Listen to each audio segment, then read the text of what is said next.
करण Verma unplugged में आपका स्वागत है। आज हम और आप जब रूबरू हो रहे हैं तो एक बहुत ही दुख भरा माहौल हमारे देश में है। 26 भारतीयों ने अपनी जान खो दी क्योंकि कुछ आतंकवादियों ने उन्हें भून के मार दिया सिर्फ इस बात के लिए क्योंकि वो हिंदू थे। चिन्हित करके, जी हां, चिन्हित करके पूछा कि क्या तुम कलमा पढ़ सकते हो, अलग किया और फिर मार डाला। इस इस्लामिक आतंकवाद से जिससे हमारा देश जूझ रहा है आज से नहीं, कई दशकों से।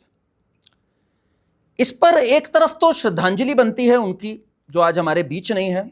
ईश्वर करे कि उनको और उनके परिवार को यह शक्ति मिले कि वो इस पीड़ा का सामना कर सके। पर साथ ही साथ एक बात और आती है, हमें इसका बदला भी लेना है और हमें बदलाव भी लेना है। बदलाव तब आएगा जब ये मानसिकता जो इसके पीछे है वो हटेगी। इस पूरी चर्चा पे आज पूरा सच जानने के लिए मैंने कहा कि मैं एक ऐसे व्यक्ति को बुलाता हूं जो पूरा सच के साथ एक तरह से पर्यायवाची बन चुके हैं। जी हां, मैं बात कर रहा हूं प्रखर श्रीवास्तव जी की। पिछले 25 वर्ष से किसी ना किसी तरह से हर अलग चैनल पे, कभी जी न्यूज हो, कभी आज तक हो, और आज की तारीख में जब मैं बात करूं तो दूरदर्शन पे पूरा सच नाम के कार्यक्रम से ये आपसे जुड़ते हैं और हमेशा हमें बताते हैं पूरा सच। प्रखर जी, बहुत बहुत स्वागत है आपका। धन्यवाद करण जी। प्रखर जी, मैं आपसे ना आज क्यों रूबरू हो रहा हूं, मैं मुख्य तौर पे क्यों मैंने सोचा कि मैं आपसे ये बात समझूं, क्योंकि ये जो चीज है जो आज पहलगाम में हुई है, ये पहली बार नहीं हुई है। ये जो एक सोच है, एक मानसिकता है, जिसके कारण एक वर्ग कहता है कि भाई दूसरा वर्ग निम्न स्तर का है, दूसरा वर्ग, मैं शब्द क्या क्या यूज करूं, उनको वो उस लायक ही नहीं समझता कि वो जिंदा रहे, उनके सफाया में ही उनकी बढ़ोतरी है। ये मानसिकता कहां से जाती है, अगर मैं इसके रूट्स आपसे कहूं ट्रेस करने को, where does this come from and इसका क्या इलाज है, आप क्या देखते हैं इसको, क्योंकि इलाज करना बहुत जरूरी है कम से कम अब। देखिए, आपने जो बात कही कि पहलगाम में जो हुआ, और ये हमें समझने की जरूरत है। पहले तो हम समझ लें, क्योंकि कोई भी जो घटना होती है उस समय सीख लेना होता है। हम जब देख रहे हैं, जब देश में कुछ लोग जाति जनगणना की बात कर रहे हैं, जाति में तोड़ने की बात कर रहे हैं, तो ये सबक है कि उन्होंने हमसे जो लोगों को मारा, उन्होंने ये नहीं पूछा कि तुम ब्राह्मण हो, तुम ठाकुर हो, या तुम बनिया हो, या तुम ओबीसी हो, या तुम दलित हो, या तुम आदिवासी हो। उन्होंने कलमा पढ़ने के लिए कहा। उन्होंने पैंट उतरवा कर देखा कि तुम हिंदू हो कि मुसलमान हो, और हिंदू दिखले तुम्हें गोली मार दी। ये सबक हमें सीखना चाहिए। आपने कहा ये कितनी पुरानी है। हमारे देश में शायद किसी नेता ने बोलने की हिम्मत नहीं करी कि ये लड़ाई, ये जो वॉर अगेंस्ट जो हिंदू चल रहा है, ये कितना पुराना है। इस पहलगाम की घटना से जोड़कर हमें ध्यान देना चाहिए डोनाल्ड ट्रंप के बयान पर, जो उन्होंने दिया। अभी 24 घंटे हुए, उन्होंने जो बयान दिया, उस बयान में उन्होंने कहा कि ये 1000 साल पुराना युद्ध है। ये युद्ध वो है जो मोहम्मद बिन कासिम के आने से शुरू हुआ था और आज पहलगाम तक जारी है। हम लोग, क्या होता है कि हम तत्कालीन वजह किसी घटना में ढूंढते हैं, हम उसकी मानसिकता, उसके डीएनए को समझने की कोशिश नहीं करते हैं। हम जब इतिहास की बात करते हैं, हमसे कहते हैं गड़े मुर्दे क्यों खाड़ रहे हो। अरे भाई, अगर हम अपने इतिहास से सबक नहीं सीखेंगे, हमारे साथ जो हो चुका है और वो वैसा ही वैसा बार बार हर 100 साल बाद दोहराया गया उसी तरीके से जी, तो हम उसकी बात नहीं करेंगे, तो हम आज समस्या या भविष्य में जो होने वाला है उसको हम कैसे रोकेंगे। तो ये जो डीएनए है, जो नफरत का जो डीएनए है, जो आपको निम्नतर समझने का जो डीएनए है, जो आप पर अपनी सुप्रीमेसी दिखाने का जो डीएनए है, वो मोहम्मद बिन कासिम के जमाने से चल रहा है। ये कोई आज का डीएनए नहीं है। और देखिए, अगर कई लोग होते हैं, जब हम इस तरह की बात खुलकर कहते हैं तो हमको कहते हैं आप सांप्रदायिक हो, है ना, आप कम्युनल हो, आप बहुत जल्दी यहाँ पे हिंदुस्तान में जो टैग लगाना, इस्लामोफोबिक हो। मैं तो खुल के बोल रहा हूं, इस्लामोफोबिक बोलते हैं। आप लोगों के पैंट उतार कर खतने चेक कर रहे हो, आप लोगों के कलमे पढ़ने के लिए कह रहे हो, लेकिन आप हिंदू फोबिक नहीं हो। लेकिन आप ये बात बोल दो कि पैंट उतरवाए, खतने चेक किए, तो आप जो है इस्लामोफोबिक हो गए। तो अगर जब ऐसी बात कहने पे आपको जो कम्युनल कहा जाता है, तो मैं एक ऐसे व्यक्ति का उदाहरण देना चाहूंगा जिनकी सेक्युलर होने पर, जिनकी आज भारत की जो राजनीति का परिप्रेक्ष्य है उसमें उनके ऊपर कोई सवाल उठाने की हिम्मत नहीं कर सकता। वो है डॉक्टर बाबा साहेब भीमराव अंबेडकर जी। उन्होंने पुस्तक लिखी है, पाकिस्तान और the partition of the India, Pakistan अथवा भारत का विभाजन, बहुत मशहूर पुस्तक है। और 40 से 45 के बीच में उन्होंने लिखी थी, 1940 से 1945 के बीच में। उसके उन्होंने सुधार भी की उस दौरान खंडों के अंदर। वो अपनी पुस्तक में लिख कर गए हैं कि मुस्लिम जो हैं वो अपने आप को सर्वश्रेष्ठ मानते हैं हिंदुओं से जी। उन्होंने साफ बात लिखी, उन्होंने पूरी मुस्लिम साइकी का जो विस्तार से अध्ययन किया है। दुर्भाग्य से उसके बारे में अब हम कुछ सालों से बोलने लगे हैं, कुछ लोग बोल रहे हैं तो लोगों को समझ में आया कि बाबा साहब ये बोल गए। नहीं तो क्या सिखा, क्या बताया कर, बाबा साहब ने तो हिंदू धर्म के लिए बोला, वर्ण व्यवस्था के लिए बोला, फला के ब्राह्मणों के लिए बोला। अरे भाई, बाबा साहब ने जो इस्लाम क्या जो पूरा पोस्टमार्टम किया है, उसके पूरे डीएनए की पड़ताल की है, उसके बारे में भी तो बात बताओ। उसने उन्होंने जो इस्लामिक कट्टरता का विस्तार से वर्णन किया और जैसा जैसा उन्होंने लिखा था करण भाई, वैसा वैसा आज हो रहा है। देखिए, उन्होंने एक बहुत बढ़िया चीज लिखी थी। उन्होंने लिखा था कि कभी भी जब वो भारत और पाकिस्तान के बंटवारे को लेकर चर्चा कर रहे थे, जिन्ना की मांग जो 1940 में करी थी, उसके बाद ही उन्होंने उसका अध्ययन शुरू कर दिया था। हमारे कांग्रेस के नेता तो अध्ययन भी शुरू नहीं कर पाए थे, उन्होंने उसको सीरियसली नहीं लिया, लेकिन डॉक्टर अंबेडकर ने ले लिया था। तो जब वो अध्ययन कर रहे थे, उन्होंने एक बहुत महत्वपूर्ण बात कही। उन्होंने कहा कि अगर ये पार्टीशन में पूरी आबादी की अदला बदली नहीं हुई पूरी तरह से जी, और भारत अगर एक धर्म का देश या हिंदुओं का अकेले का देश नहीं बना और मिली जुली आबादी का देश बन गया, कोट अनकोट बता रहा हूं मैं आपको, अगर भारत मिली जुली आबादी का देश बन गया तो भविष्य में कोई ऐसी सरकार जो हिंदू हितों की बात करेगी, मुसलमान कभी उसको अपनी सरकार नहीं मानेंगे। कि 2014 के बाद प्रतिदिन, प्रति हफ्ते, प्रति महीने, वर्ष दर वर्ष हम देखते चले आ रहे हैं कि मोदी सरकार के जो फैसले होते हैं उन पर किस तरह की प्रतिक्रिया सामने आती है। आज जब देश में पहलगाम हमला हुआ और सरकार ने खुद सर्वदलीय बैठक में मान लिया कि चूक हुई है, कहीं ना कहीं सुरक्षा की भी चूक हुई है, लेकिन सबसे ज्यादा इस सुरक्षा चूक की बात करने वाले लोग कौन थे या किसी इस्माइली बनाने वाले लोग कौन थे? आप देखिए ना, चेक कर लीजिए, आप तो ट्विटर है, इसके लिए कोई सर्वे एजेंसी आपको हायर नहीं करनी है। तो ये जो डीएनए है ना कि हर भारत से जुड़ा किसी भी जो विषय होगा, और खासकर जब कोई हिंदूवादी सरकार जब है तो हमें उसका विरोध करना, उसमें गलतियां निकालना, ये हो रहा है, ये लगातार हो रहा है। अब देखिए अभी क्या हुआ, अब डीएनए आप बोलते हैं कि हम पुरानी बात ना करें या जो मानसिकता की बात करते हैं, अभी हम जाएंगे पीछे आगे। एक सेकंड यहां पर ना, जो आपने बाबा साहब अंबेडकर की बात उठाई है, मैं जरा दर्शकों को बताऊंगा कि उसमें एग्जैक्टली क्या लिखा था। मैं थोड़ा और विस्तार में उसमें जाना चाह रहा हूं।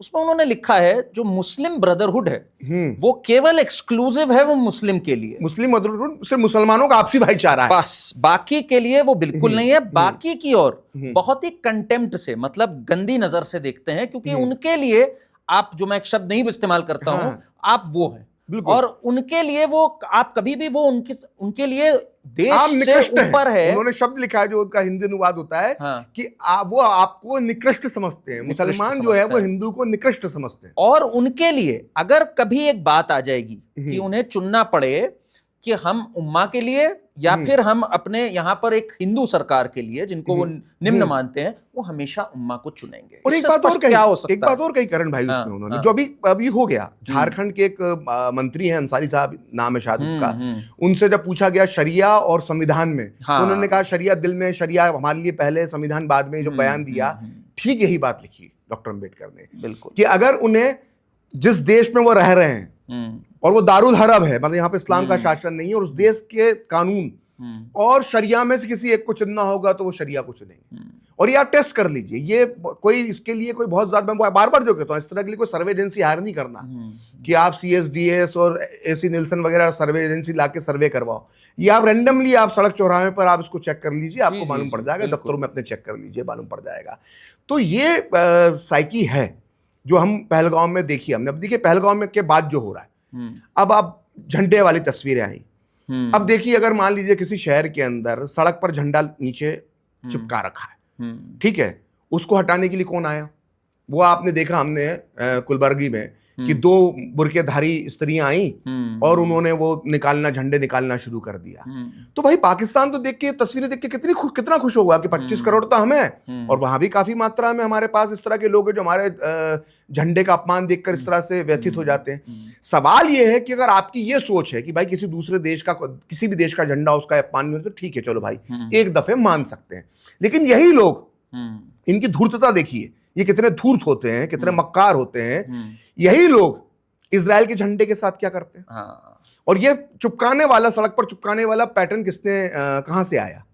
ये इन्हीं लोगों ने किया ना। मैक्रो ने जब संविधान में परिवर्तन किया और बुर्के और हिजाब को लेकर जब बातें शुरू हुई, तो पूरे भारत में इन्होंने मैक्रों की तस्वीरें जो हैं वो सड़कों पर स्टिकर चिपका दिए और उनके ऊपर जूतों से चले, मस्जिदों की सीढ़ियों पे जो इनकी दुकानें थी उनमें, और ये तस्वीरें हैं, ये कोई झूठ बोलने वाली कोई बात नहीं है। फिर जब गजा पे जब इजराइल वाला जो गजा इजराइल वाला मामला हुआ उसमें हमने इजराइल के झंडे के साथ इन लोगों ने क्या किया, और पाकिस्तान के झंडे के साथ जब कोई ये करता है पहलगांव के हमले के बाद, बेकसूर पर्यटकों को मारने के बाद, तो इनकी छाती में दूध उतर आता है और ये पोस्टर हटाने लगते हैं सड़कों से। ये सोच, फिर उसके बाद कहते हैं हम पे शक क्यों करते हो, भाई तुम्हारी हरकतें ऐसी हैं कि तुम पे शक होता है। तो ये जो साइकी है ना, अब देखिए इनकी धूर्तता में आपको एक चीज और बताता हूं, आप बहुत ध्यान से देखिएगा कि मक्कारी किसे कहते हैं। कि आप जब इजराइल पे, गजा पे, इजराइल पे पहले हमला हुआ 1200-1250 बेकसूर 7 अक्टूबर को, हाँ 7 अक्टूबर 2023 बेकसूर 1200-1250 लोग मार दिए, 250 से ज्यादा किडनैप कर दिए, स्त्रियों के नग्न शरीर को लाशों नग्न करके उनको परेड निकाली गई, लाशों तक की परेड निकाली गई। ऐसा लगा जैसे कोई कौन से हम 7वीं-8वीं शताब्दी के अंदर हम चले गए हों, वो दृश्य है। उसके बाद इजराइल ने जो किया वो हमने देखा, तो गाजा के लिए पागल हो गए लोग, गजा के लिए जाने क्या क्या इन लोगों ने शुरू कर दिया। हमारे देश के संसद में जय फिलिस्तीन हाँ, बोल जय फिलिस्तीन बोला गया। अब आप इस पर नोट कीजिए, ये अगर इनको इंसानियत की इतनी चिंता, और मैं कहता हूं चलिए मुसलमानों की इतनी चिंता है, तो इजराइल जब गजा में मारता है और गजा का हाल जब होता है बुरा, तो तुमको बड़ा दुख होता है। लेकिन जब यही काम चीन उइगर मुसलमानों के साथ करता है, तो आपने एक भी धरना विरोध प्रदर्शन देखा ना। मतलब इजराइल चूंकि भारत का दोस्त है और वहां पे कुछ होता है तो तुम उसके लिए बिल्कुल आंसू बहा रहे हो, छाती में दूध उतर रहा है तुम्हारा गजा के मुसलमानों के लिए। क्यों भाई, उइगर के मुसलमान क्या मुसलमान नहीं है? उसको तुम नमाज नहीं पढ़ने दे रहा चीन। कुरान उसने जहां कुरान के साथ क्या किया वो भी हमको मालूम है, मस्जिदें तोड़ दी, दाढ़ी नहीं रख सकते, टोपी नहीं पहन सकते, कैंप बना दिए, ब्रेन वॉशिंग कर रहा है उनकी। तो उन मुसलमानों की चिंता नहीं है तुमको सारी चिंता किसके लिए? गजा के लिए। तो ये जो है ना, ये उम्मा भी बड़ा अजीब है, इस्लामिक ब्रदरहुड में भी इतना स्वार्थ है, और ये कन्वर्टेड मुसलमान भारत के, इन सबके पूर्वज क्या थे हमको मालूम है, ये कन्वर्टेड मुसलमान। तुम कन्वर्टेड इतना रो रहे हो गजा के लिए, और वो जितने अरब बैठे हुए हैं वो सब पीछे के रास्ते इजराइल से हाथ मिलाने को तैयार है, वो अपने कॉन्सुलेट खोलने को तैयार हैं, जी, वो हथियार खरीद रहे हैं, वो टेक्नोलॉजी खरीद रहे हैं, वो सब इजराइल से हाथ मिलाने को तैयार है। और गजा का मुसलमान भी भुगत रहा उन्हीं अरबों की वजह से। भाई वो आजाद हुए, दोनों को आधी आधी जमीन बांटी गई 1948 में यूएन चार्टर के तहत। तुम्हें क्या सूझी थी 6 अरब देशों को इजराइल पे आक्रमण करने की? छीन लिया उन्होंने सबसे। ये पाकिस्तान भी था उसमें, आपको मालूम है 200-300 सैनिक पाकिस्तान नहीं भेजे थे जिन्ना ने। अच्छा। जो फर्स्ट अरब इजराइल वॉर होता है उसमें पाकिस्तान की सेना भी गई। अच्छा। तुम जबरदस्ती लड़ने पहुंच गए, उसने पूरा छीन डाला फिलिस्तीन की जगह। फिर वो सेटल हुए, तुमने फिर आक्रमण कर दिया कर्नल नासिर ने, जिसको 6 डेज वॉर कहते हैं, उसने अलग ही छीन ली तुमसे। इससे शर्मनाक क्या हो सकता है कि तुम्हारा तीसरा पवित्रम जो स्थान है अलक्सा, वो छीन लिया। और किसकी वजह से छीना गया? कि तुमने इजराइल को प्रोवोक किया, वो घुस गए जेरूशलम में। अब तुम्हें परमिशन लगती है अलक्सा में जाने की। तो अपनी मूर्खता से तुमने गजा को और फिलिस्तीन को संकट में डाला है, और अब तुम रोते हो, और वो भी कन्वर्टेड भारत के मुसलमान रोते हो, तो हंसी आती है इनको देखकर।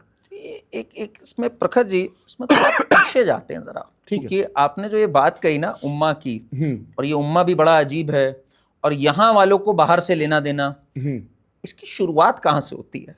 मैं जब इतिहास पढ़ता हूँ, और आपकी इस पे बहुत ज़्यादा इस पे रिसर्च रही है, इसकी शुरुआत मुझे याद आती है मोपला के टाइम पे 1921 में, जब गांधी ने सबको बताया कि भाई एक खिलाफत मूवमेंट है। खिलाफत लफ्ज़ भी ऐसा था कि लोगों को लगा ये कहाँ का है, खिलाफत है, जबकि था वो खलीफा से लेना देना। खलीफत। तो लोगों को लगा खिलाफत अच्छा, खिलाफत से वो विरोध बन गया ना, बागी का प्रतीक खलीफत था वो। मुझे लगता है वहां पे इसका जो बीज था ना, वो वहां पे डाला गया। मैं थोड़ा और पीछे जाऊंगा, और पीछे जाएंगे, बताइए। और देखिए अहमद शाह अब्दाली किसके कहने पे भारत आया था? तो उम्मा भारतीय मुसलमानों में, और अपनी समस्या पर विदेशी आक्रांताओं को भारत में बुलाने की प्रवृत्ति जो भारतीय मुसलमानों की थी, वो अहमद शाह अब्दाली से शुरू हो जाती है। जब मराठा पूरे, देखिए हमें दुर्भाग्य क्या है, मैं तो ये पॉडकास्ट मेरे लिए बड़ा अच्छा माध्यम होता है कि मैं जो यंग जनरेशन है उसको बता सकूं कि हमें क्या पढ़ाया गया। हमें पढ़ाया गया कि अंग्रेजों ने मुसलमानों से भारत को हासिल किया था, इससे बड़ा झूठ कुछ नहीं है। जी। अंग्रेजों ने भारत जो है वो हासिल किया था तो मराठाओं से हासिल किया। बिल्कुल। मराठा शक्ति जो थी वो अफगानिस्तान से लेकर कटक तक, उड़ीसा तक, जो कहते हैं ना अटक से लेकर कटक तक, वो कहावत वहां से आई है। वो पूरा मैप अगर आप उस समय देखेंगे 8वीं शताब्दी वाला, 1760 के आसपास, हाँ वो जो मैप है वो पूरा आपको भगवा में उसका नजर आता है। लेकिन वो कभी मैप पढ़ाया नहीं गया। हमें मुगल अकबर का, हम सब ने बचपन में इतिहास जो पढ़ा उसमें सबके हमें मुगल मैप्स पढ़ाया गया, वो नहीं पढ़ाया गया। तो मराठाओं का जो साम्राज्य था वो इतना बड़ा था, और जो मुगल सल्तनत शाह आलम बैठे हुए थे जिनकी सल्तनत 2.5 किलोमीटर दूर पालम तक चलती थी, तो वो एक उसका कहावत भी है कि शाह आलम लाल किले से पालम। तो इतनी दूर 2.5-3-4 किलोमीटर की सल्तनत थी जी। तो वहीं तक वो सीमित था, और वो एक पपेट की तरह जो है मराठाओं के अंडर में काम करता था। तो यहाँ के जो शाह वलीउल्लाह टाइप जो लोग थे, उन्होंने पत्र लिखे हैं शाह अब्दाली को कि भाई ये तो ये कर रहा है। अब आप टीपू सुल्तान का आप देखिए, जहां तक मेरा ख्याल आपके पॉडकास्ट में विक्रम संपत ने ये बात बोली थी कि टीपू सुल्तान अपना खलीफा को पत्र लिखता है कि ये जो ये मराठाओं के पपेट बैठे हुए हैं, काफिरों का पपेट जो है वो मुगल दरबार में बैठा हुआ है, मैं ही असली हिंदुस्तान का बादशाह हूं, तो मुझे आप बादशाह घोषित कर दो। और अपना रिज्यूमे लिख रहा है कि भाई मैंने ये किया, इतने काफिर मारे, इतने कन्वर्ट कराए। तो ये इनसे संचालित होना, खलीफाओं से, अरबों से, टर्क से, ये भारतीय मुसलमान का बहुत पुरानी सोच है, ये आज की नहीं है। अब आप उसके बाद आ जाओ 19वीं शताब्दी में, मतलब 1800 से 1900 के बीच में, जिनको ये आजादी के आंदोलन बताते हैं, बेसिकली वो दारुल इस्लाम के आंदोलन थे।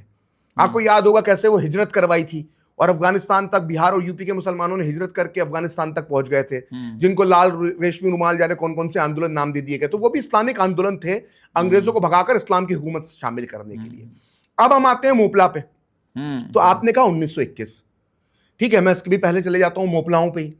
एक भारत के बहुत बड़े वामपंथी इतिहासकार है, क्योंकि मैं किसी और इतिहासकार का हवाला दूंगा तो शायद कोई मानेगा नहीं जी। तो भारत के एक प्रचंड वामपंथी इतिहासकार है, उनका नाम है सुमित सरकार। उनकी एक पुस्तक है आधुनिक भारत का इतिहास, जो यूपीएससी की तैयारी करने वाला प्रत्येक युवक पढ़ता है। वो हिंदी में हो तो हिंदी पढ़ता, अंग्रेजी हो तो उनकी अंग्रेजी में पढ़ता है। आधुनिक भारत का इतिहास 400, 450, 500 पेज की किताब है, और घनघोर वामपंथी सुमित सरकार की किताब है। उसमें खुद सुमित सरकार लिखते हैं कि मोपलाओं ने 1870 के बाद ही इस तरह के विद्रोह शुरू कर दिए गए थे। अच्छा। और उनके अंदर ये मानसिकता थी, जब वो युद्ध जब लड़ते थे नायरों से और अंग्रेजों से, तो वो घात लगा के हमले करते थे, और जब वो घिर जाते थे तो अपने ही चाकू से अपनी गर्दन काट लेते। बकौल सुमित सरकार, वो अपनी ही गर्दन काट लेते थे, क्योंकि उनको लगता था 72 हूरें और ये उनका जिहादी और जन्नत नसीब होगी। तो ये जो 72 हूरें हैं, ये जो जन्नत में शराब की नदियां बहती हैं, और जो ये जिहाद है और जो फिदाइन है, ये 1870 में भारत के मोपलाज इस्तेमाल करते थे इस टर्मिनोलॉजी को। और ये कोई प्रखर श्रीवास्तव नहीं कर रहा, ये प्रचंड वामपंथी इतिहासकार सुमित सरकार ने आधुनिक भारत के इतिहास में लिखी है, जिसको शक हो वो जाके पढ़ ले। तो ये इनकी वो थी मानसिकता। अब जब 1920-21 का साल आता है जी, तो इन्होंने क्या किया, इन्होंने उसको दारुल इस्लाम बनाने के लिए अली मुस्लियार जैसे जो कट्टरपंथी और जिहादी और दानव किस्म के लोग थे, उन्होंने नायर स्त्रियों के साथ क्या किया वो इतिहास में दर्ज है। वो किस तरह से उनके स्तन काटे गए, किस तरह से बच्चों की मुंह दबा देती थी औरतें जब कोई निकलता था कि कहीं हमें ढूंढ ना ले। इतने हीनियस वर्णन है कि मैं यहाँ पे बोल कर नहीं सुना सकता। जी। जो उन महिलाओं ने खुद चिट्ठियां लिखी हैं, आप उसको पढ़ लीजिए। वहां पर जो लोग बाद में गए, कमिटीज गई, एनी बेसेंट गई। एनी बेसेंट तो विदेशी थी, आयरिश महिला थी। उन्होंने लानतें भेजी हैं गांधी को उसके बाद कि अली बंधुओं के साथ आप बैठते हो, इन्होंने किया क्या है इस खलीफत आंदोलन में, जाके देखो तो, नायर स्त्रियों से बात तो करो। उस समय के टाइम्स ऑफ इंडिया की आप रिपोर्टिंग पढ़ी है। अंबेडकर ने भी आई थिंक हाँ बिल्कुल किया था गांधी को तब। और ये लोग तो एनी बेसेंट वगैरह तो गए थे ना वहां पर। तो डॉक्टर मुंजे, अभी उनका रिसर्च आने वाला, उनकी रिपोर्ट अभी सार्वजनिक हो जाएगी। अभी यहाँ पे वादा कर रहा हूँ 15-20 दिन में। हमारे एक मित्र हैं कौशलेश राय, उनके पास वो रिपोर्ट आ गई है, डॉक्टर मुंजे ने तैयार की थी उस मोपला के बाद। उसको वो सार्वजनिक करेंगे, उस पर वो चर्चा करेंगे, वीडियो बनाएंगे। तो अब रिसर्च हो रहे हैं, तो मोपला का सच अभी भी है। असल में क्या है, ये वामपंथी इतिहासकारों ने, करण भाई, क्या सोचा कि हम प्रागैतिहासिक काल का इतिहास गलत लिख देंगे तो कौन पकड़ लेगा, हम अशोक के बारे में गलत लिख देंगे तो कौन पकड़ लेगा, मध्यकाल इतिहास का लिख देंगे तो पकड़ने में शायद दिक्कत होगी। ऐसी इन्होंने आधुनिक भारत का इतिहास में भी ये गड़बड़ कर दी। लेकिन इन मूर्खों को, इन बेवकूफों को ये नहीं मालूम था कि तुम जिस आधुनिक भारत के इतिहास के साथ छेड़छाड़ कर रहे हो, और मोपला जैसे हिंदू विरोधी नरसंहार को जो तुम आजादी का आंदोलन ठहराने की कोशिश करते हो, तो तुम मूर्खों को ये नहीं मालूम है, इन वामपंथी इतिहासकारों को, कि ये सब रिपोर्ट्स नेशनल आर्काइव में पड़ी हुई है। क्या होता है कि मैं अकबर का इतिहास जानने के लिए विशेष भाषा मुझे आना चाहिए, अशोक का जानने के लिए शिलालेख मुझे पढ़ना आना चाहिए। भाई 1900 के बाद का इतिहास जानने के लिए मुझे क्या पढ़ना आना चाहिए? हिंदी इंग्लिश तो पढ़ना आना चाहिए। अखबार छपना शुरू हो गए थे, अंग्रेज अपनी रिपोर्ट्स तैयार करना शुरू कर दिया था लोगों ने। उस समय के जो राजा महाराजा थे वो अपनी रिपोर्ट्स तैयार करते थे, अधिकारी अपनी रिपोर्ट्स तैयार करते थे, सब लोग अपने मेमोयर लिखते थे, अपनी रिपोर्ट्स तैयार करते थे, किताबें लिखते थे, सब आर्काइव में पड़ा हुआ। इसमें भी ये झूठ बोल देते, तो झूठ बोलोगे तो पकड़ा जाओगे। पकड़ाना शुरू हो गए, वो सारी रिपोर्ट सब सामने आ गई हैं। इतने सालों तक प्रखर भाई इसको जिस तरह से छुपाया गया, और एक चीज होती है कि ये हुआ, उसके बाद जो डिनायल हुआ इसका, गांधी द्वारा डिनायल हुआ, एक तरह से जो मुस्लिम अपीजमेंट की हम बात कर रहे हैं उसकी जो नींव रखी गई कांग्रेस पार्टी में राइट आफ्टर मोपला, एंड उसके बाद से चलता चला गया, जरा उस पर प्रकाश डालिए। व्हाट डिड दे सी? इनको लगा कि एक लो हैंगिंग फ्रूट है एक वोट बैंक के तौर पे जिसको हम पकड़ सकते हैं और हमेशा सत्ता में रह सकते हैं, कैसे देखा होगा इन्होंने तब? करण भाई, आप गांधी पे कहां जा रहे हैं? मोपला का एक विक्टिम तो मैं हूं। या किसी को भी आश्चर्य होगा कि मोपला का विक्टिम 1920-21 में हुआ, उसका प्रकाश श्रीवास्तव कैसे हो सकता है? अब सुन लीजिए सच। जी जी। गांधी तक कहां पहुंच रहे हैं, ये कैसे व्हाइट वॉश आज तक हो रहा है, मैं आपको बताता हूं उदाहरण के साथ। जी। आपको सीए आंदोलन याद होगा? बिल्कुल। ये 2019 के दिसंबर महीने में शुरू हुआ। दिल्ली राइट्स हो गए। जामिया में सबसे पहले शुरू हुआ। जामिया में 2 लड़कियां थी, लदीदा शेखो एक का नाम था, दूसरी का नाम मैं भूल गया, केरल की लड़कियां थी। ठीक है, उन दोनों को बरखा दत्त ने शीरो की उपाधि दी थी। आपको याद होगा जब पुलिस ने लाठीचार्ज किया तो लड़के उनके पीछे जाके छुप गए थे। ये भी एक इस्लामिक पैटर्न है कि जब पिटने लग जाओ तो महिलाओं को आगे कर दो। तो उसमें उन 2 लड़कियों को आगे कर दिया गया, और जो मुस्लिम लड़के थे जो दंगा फसाद कर रहे थे वो पुलिस से बचने के लिए उन दोनों के पीछे छुप गए। उसमें से एक का नाम था लदीदा शेखो, और उनकी एक तस्वीर वायरल हो गई जिसमें पुलिस को वो उंगली दिखा रही है, और वो तस्वीर छप गई। और बरखा दत्त ने उनका इंटरव्यू लिया और उनको नाम दिया शीरो। तो मैं जिस चैनल में उस वक्त काम करता था, मुझसे बोला गया कि इन दोनों लड़कियों पे शीरो नाम से तुम भी एक प्रोग्राम बनवाओ अपनी टीम से। तो मैं आउटपुट एडिटर था, तो मेरी पूरी आउटपुट डिपार्टमेंट में कौन क्या बनाएगा, तो मैंने कहा ठीक है, देखते हैं क्या करना है इनका। तो मेरी एक आदत है कि जब कोई भी इस तरह का कैरेक्टर आता है तो थोड़ा सर्च कर लेता हूँ, रिसर्च कर लेता हूँ, ये आदमी सही है कि नहीं है, मतलब थोड़ा इनका ही ऐसा ना हो कि बाद में हमारे ऊपर आ जाए कि इनको तुमने बना दिया। बरखा वगैरह कर सकते हैं, लेकिन मैं थोड़ा सा अलर्ट रहता हूँ। तो मैंने लदीदा शेखो के फेसबुक अकाउंट चेक करना शुरू किए। अच्छा। तो एक जगह पे उसने लिखा हुआ था, I am proud daughter of Ali Musliyar. Ali Musliyar कौन? अली मुस्लियार वो जिसने मोपला के अंदर लीड किया था मुस्लिम मॉब को, बिल्कुल, जिसके नेतृत्व के अंदर हिंदुओं का, नायरों का नरसंहार हुआ था। मोपला मतलब केरल का हिटलर आप उसको कह सकते हैं। उसके बारे में लदीदा शेखो कह रही है कि I am a proud daughter of Ali Musliyar. तो मैंने ये बात अपने बॉस को बोली कि मैंने, बॉस ये शो बनाना ठीक नहीं है, ये तो अली मुस्लियार को अपना की प्राउड डॉटर फील करती है लड़की। बोला कौन अली मुस्लियार? मैंने अली मुस्लियार के बारे में बताया। तो बोले यार तुम ज्यादा पढ़ लिख लिए हो, तुम्हें मालूम है ना, जनता को क्या मालूम है, बना दो। तो मैंने आपको एग्जाम्पल क्यों दिया?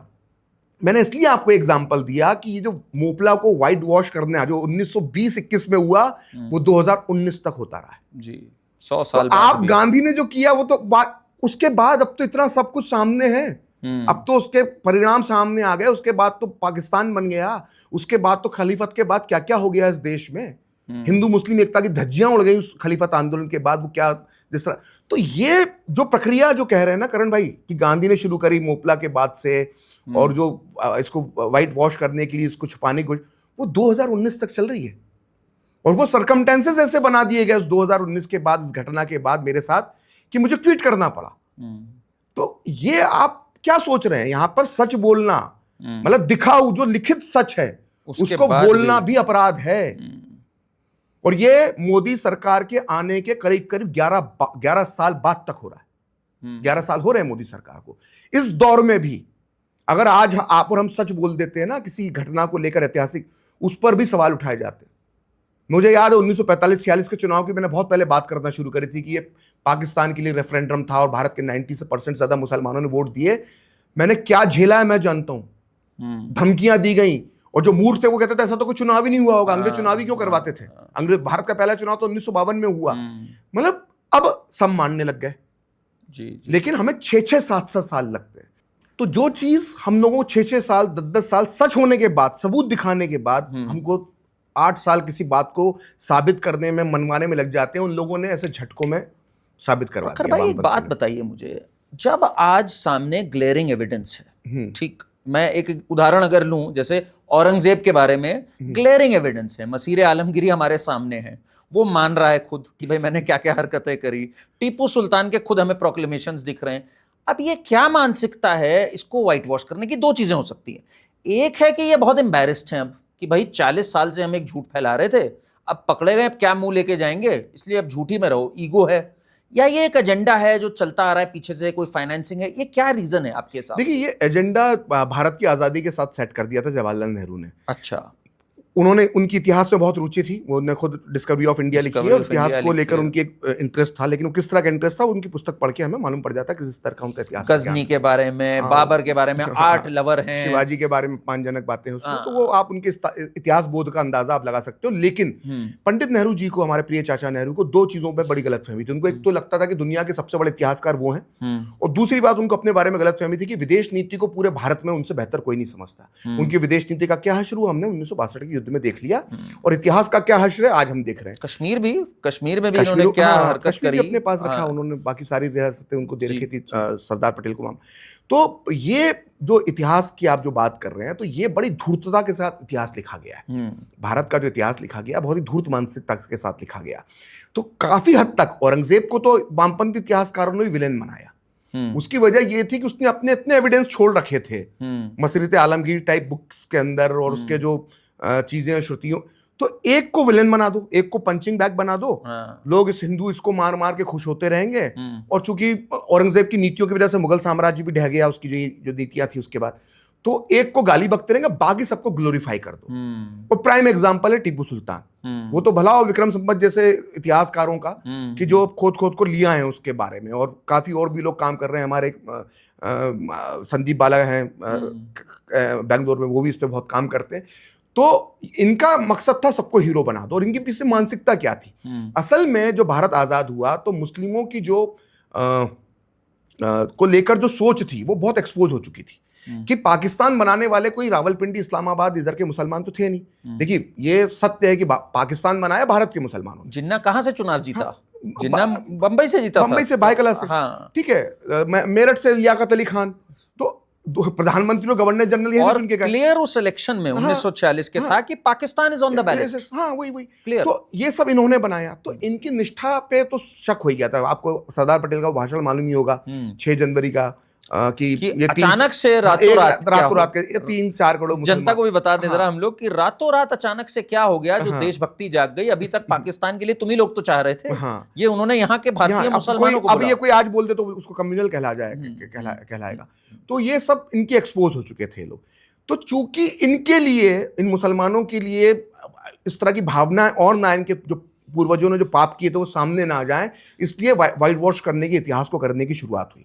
तो जो इतिहास जदुनाथ सरकार को जिस तरह साइडलाइन किया गया, जब इतिहास लिखने की बात आई, कि इतिहास आरसी मजूमदार को जिस तरह से साइडलाइन किया गया, उसकी वजह यह थी कि अगर इन्होंने सत्य इतिहास लिख दिया, तो जो बच्चे स्कूल में पढ़ रहे हैं उनके मन में आ जाएगा कि यार ये तो हमारे साथ हुआ, ये क्यों हुआ।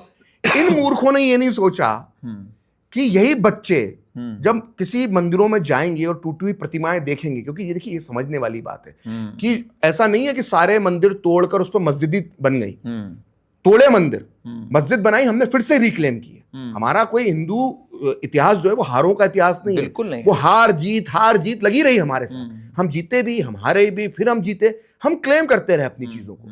तो आज भी कई मंदिर हैं, और ये मेरा खुद का एग्जाम्पल है। मुझे याद है, मेरे पिताजी मध्य प्रदेश में एक जगह है भोपाल के पास, विदिशा, सांची स्तूप, आपने सुना होगा। जी। मैं जब उस इलाके के कुछ मंदिर देखने के लिए हम गए थे, हम छोटे थे, तो मैंने वहां पर मूर्तियां टूटी हुई देखी। तो मेरे मन में उस समय सवाल उठा कि मूर्तियां टूटी हुई क्यों है, ये क्यों, किसने तोड़ी? तो मुझे बताया ऐसे टूटी। तो आप इतिहास में कुछ ही लिख दो, लेकिन जो सामने दिखाई दे रहा है, जो श्रुति के तौर पर हम लोगों ने सुन रखा, उसको आप कैसे नकार सकते हो? और ये आज अगर हम 2025 में बैठ के झूठ बोल रहे हैं, अगर हम दोनों आपस में झूठी बातें कर रहे हैं, तो हमको ये याद रखना चाहिए कि ये जो वीडियो हम बना रहे हैं इस वक्त, ये आगे भी जीवित रहेगा, और इसके आगे भी रिसर्च होंगे। तो आपको कभी भी कोई चीज बोलते वक्त ये याद रखना चाहिए कि आप इस हद तक झूठ ना बोलें किसी एक को बचाने के लिए कि कल को आपको खुद को आप लोग आपकी हंसी उड़ाएं। तो इम्तियाज-खानों के साथ ये हुआ। मेरे को ये बताइए कि इस झूठ का कारण क्या था? एक वोट बैंक बनाना हमेशा के लिए, जैसे नेहरू जी के दिमाग में क्या चल रहा था उस समय, ये क्यों झूठ बोलना है, क्यों हमें ये व्हाइट वॉशिंग करनी है हिस्ट्री की? What was his requirement? क्योंकि पता तो उनको भी था क्या क्या कांड हुए हैं। ठीक, देखिए अब कई लोग अब इसको लोग शायद स्वीकार नहीं करना चाहते हैं, लेकिन मेरी थियोरी है और मैं अपनी थ्योरी पे स्टिक करता हूं, बाकी लोग स्वीकार करें ना करें। जब भारत आजाद हुआ था तब नेहरू उतने स्ट्रांग नहीं थे, संगठन पर उनकी पकड़ नहीं थी। अगर संगठन पर उनकी पकड़ होती तो जो 14-15 कांग्रेस कमेटियां होती उनसे एक दो तो उनके नाम देते। एक ने भी नाम नहीं दिया, उनके सर पर सिर्फ गांधी का हाथ था और संगठन पे पकड़ सरदार पटेल की थी। उस वक्त के कांग्रेस को समझने की जरूरत है। आज जो कांग्रेस वाले क्लेम करते हैं हमने आजादी दिलाई, भाई कांग्रेस एक पार्टी नहीं थी, कांग्रेस एक मंच था। उसमें समाजवादी भी थे, उसमें वामपंथी विचारधारा के भी थे, उसमें हिंदुत्व विचारधारा के सरदार पटेल, आचार्य कृपलानी और पीडी टंडन जैसे लोग भी थे, डॉक्टर राजेंद्र प्रसाद भी हिंदू। तो कांग्रेस एक मंच था जिसमें तमाम विचारधारा के लोग थे और एक मिलकर वो काम करते थे जी। तो नेहरू उतने स्ट्रांग नहीं थे। और दूसरा, नेहरू के साथ बहुत ज्यादा उनको मन में कहीं ना कहीं कुंठा थी या उनका लालच था उनको इंटरनेशनल लेवल पे अपनी छवि सुधारने का। मतलब बहुत उनके मन के अंदर ये भाव था कि लोग मुझे जो है शांति का मसीहा गांधी के बाद मुझे देखें। तो इसलिए इंटरनेशनल लेवल पर अपनी इमेज सुधारने के लिए उनको इन मुसलमानों की जरूरत थी। तो जिनके निष्ठा करी इन्होंने, तो पहले तो उनको एस्टेब्लिश किया, क्योंकि सरदार पटेल का अगर बस चलता, क्योंकि सरदार पटेल की मैं आपको 5 से 6 ऐसे भाषण दिखा सकता हूं। जब ने एक तो कलकत्ता वाले का जिक्र किया, पहला उन्होंने राजकोट में बोला कि जिनकी श्रद्धा पाकिस्तान में वो चले जाएं। फिर उन्होंने 3 जनवरी को लखनऊ में बोला, फिर 6 जनवरी को उन्होंने 3 जनवरी को कलकत्ता में बोला, 6 जनवरी को लखनऊ में बोला। उसके बाद पार्लियामेंट के अंदर उनकी 27 अगस्त 1947 की स्पीच है। ऐसे कम से कम 15 से 20 भाषण है सरदार पटेल के, जो आज की तारीख में अगर कोई बीजेपी का नेता बोल दे तो पूरा कांग्रेस का इकोसिस्टम, लेफ्ट का इकोसिस्टम उसको कम्युनल साबित करने में तुल जाएगा। इतनी कठोर भाषा सरदार पटेल ने इस्तेमाल। सरदार पटेल का सीधा हिसाब था। ये बात प्यारेलाल नैयर जो गांधी जी के पर्सनल सेक्रेटरी थे उन तक ने अपनी पुस्तक में लिखी है कि सरदार पटेल का यह मानना था, गांधी और सरदार पटेल में मतभेद थे इस बात को लेकर। तो सरदार उस परिप्रेक्ष्य में प्यारेलाल जी लिखते हैं कि सरदार पटेल का यह मानना था कि जिन मुसलमानों की श्रद्धा पाकिस्तान में है और जिन्होंने मुस्लिम लीग का साथ दिया है उन्हें पाकिस्तान चले जाना चाहिए। और ये बहुसंख्यक मुसलमान थे उस वक्त भारत के। तो सरदार पटेल तो चाहते थे कि ये जो जनसंख्या की अदला बदली पूरी तरह से हो जाए, लेकिन यहां पर एक टर्निंग पॉइंट आ गया। वो टर्निंग पॉइंट ये था कि गांधी की हत्या हो गई जी। तो वहां से सेंटिमेंट्स चेंज हो गए और उसके बाद सरदार पटेल कमजोर हो जाते हैं, क्योंकि गांधी की हत्या में बहुत बड़ा एक सिक्योरिटी लैप्स था। मतलब विशुद्ध तौर पर मैं अगर किसी को कोई आहत ना हो तो साफ शब्दों में कहूं, ऐसा लगता है कि जैसे पूरे सिस्टम ने गांधी को तश्तरी में रख के गोडसे को सौंप दिया था। ये मेरी पुस्तक में पूरी डिटेलिंग है, पूरी बच्चों जैसी गलतियां उस समय के सिस्टम ने की। तो चूंकि गृह मंत्री सरदार पटेल थे जी, तो उनके ऊपर एक बहुत बड़ी एक एलिगेशन आ गया था और उन पर एलिगेशन लगाने वाले कोई और नहीं थे बल्कि जयप्रकाश नारायण और राम मनोहर लोहिया थे। इन दोनों ने बड़ा आंदोलन गांधी जी की हत्या के तत्काल बाद सरदार पटेल के खिलाफ छेड़ दिया था कि इस्तीफा दो। और फिर मार्च में सरदार पटेल को एक बहुत मेजर हार्ट अटैक आता है और वो उस दिन सिर्फ इसलिए बच जाते हैं सरदार पटेल क्योंकि डॉक्टर सुशीला नैयर उस वक्त उनके साथ लंच कर रही होती है और खाना खाते ही उनको हार्ट अटैक आता है। तो सुशीला नैयर उनको तत्काल ट्रीटमेंट दे देती है और सरदार पटेल बच जाते हैं। अन्यथा वो मार्च 1948 में शायद सरदार पटेल के साथ दुखद हादसा हो सकता था। तो उसके तो टूट जाते हैं। उसके बाद फिर वो उस तरह के एग्रेशन उनके अंदर नहीं रहते जो उनके आज़ादी के तत्काल बाद जो उनके दिखाई दे रहे थे, और सेंटीमेंट्स भारत के बदल जाते हैं। और ऐसे में नेहरू को मौका मिल जाता है। हिंदूवादी शक्तियां जो उस समय उभार पे थी, आरएसएस उभार पर था, हिंदू महासभा उभार पे थी, क्योंकि हिंदू जनमानस का भरोसा कांग्रेस के नेताओं से टूट गया था जी। उन्होंने जो देखा हज पाकिस्तान में हुआ वो टूट गया था उनका। तो वो एक उनके सेंटीमेंट्स अब जो है वो संघ और उससे जुड़ने लगे। तो ऐसे में गांधी की जब हत्या हो गई तो नेहरू को मौका मिल गया। सारे हिंदुवादी संगठनों को उन्होंने ठिकाने लगा दिया, संघ पर बैन लगा दिया, ये कर दिया। आज तक हम यही सुन रहे हैं कि ये वो वाली विचारधारा है जिसने गांधी को मार दिया। अभी कोर्ट से भी झड़प लगी है इनको, पर कुछ नहीं, राहुल गांधी और ये बोलते रहते हैं कुछ ये संघ को तो 50 संघ अगर शामिल होता तो साबित कर देते ना कोर्ट में, तुम्हारी 70 साल तक सरकारें रही, तुमने जांचें करवा ली, कपूर कमीशन ने क्लीन चिट दी है संघ को। ये कन्हैया कुमार टाइप लोग हैं जो इथोपिया के आदिवासी समाज की नृत्य प्रतिभा पर जो पीएचडी करते हैं, उसी टाइप के मूर्ख लोग इस तरह की बातें कर सकते हैं। कपूर कमीशन की रिपोर्ट पढ़ ले, कन्हैया भी इंटरव्यू दिया था उसने एक चैनल को, वो 2 पैसे की अकल नहीं उसमें। खैर, तो हम लोग तो ये जो सेंटीमेंट जो चेंज हो गए गांधी की हत्या के बाद, और जो हिंदुत्व का उभार हो रहा था वहां पे रुक जाता है। तो नेहरू के सामने खुला मौका मिल जाता है। फिर कुछ साल बाद सरदार पटेल का देहांत हो जाता है, नेहरू की पकड़ स्ट्रांग हो जाती है, तो नेहरू उस धरने पे चले जाते हैं। मैं आपको बहुत दिलचस्प बात बताता हूं, जो मुझे लगता है कि जब मुस्लिम आरक्षण पर जब इस देश में बहस चलती है, तो मुझे आश्चर्य होता है कि कभी इस पे बहुत कम लोग बात करते हैं, और लिखित में है ये बात।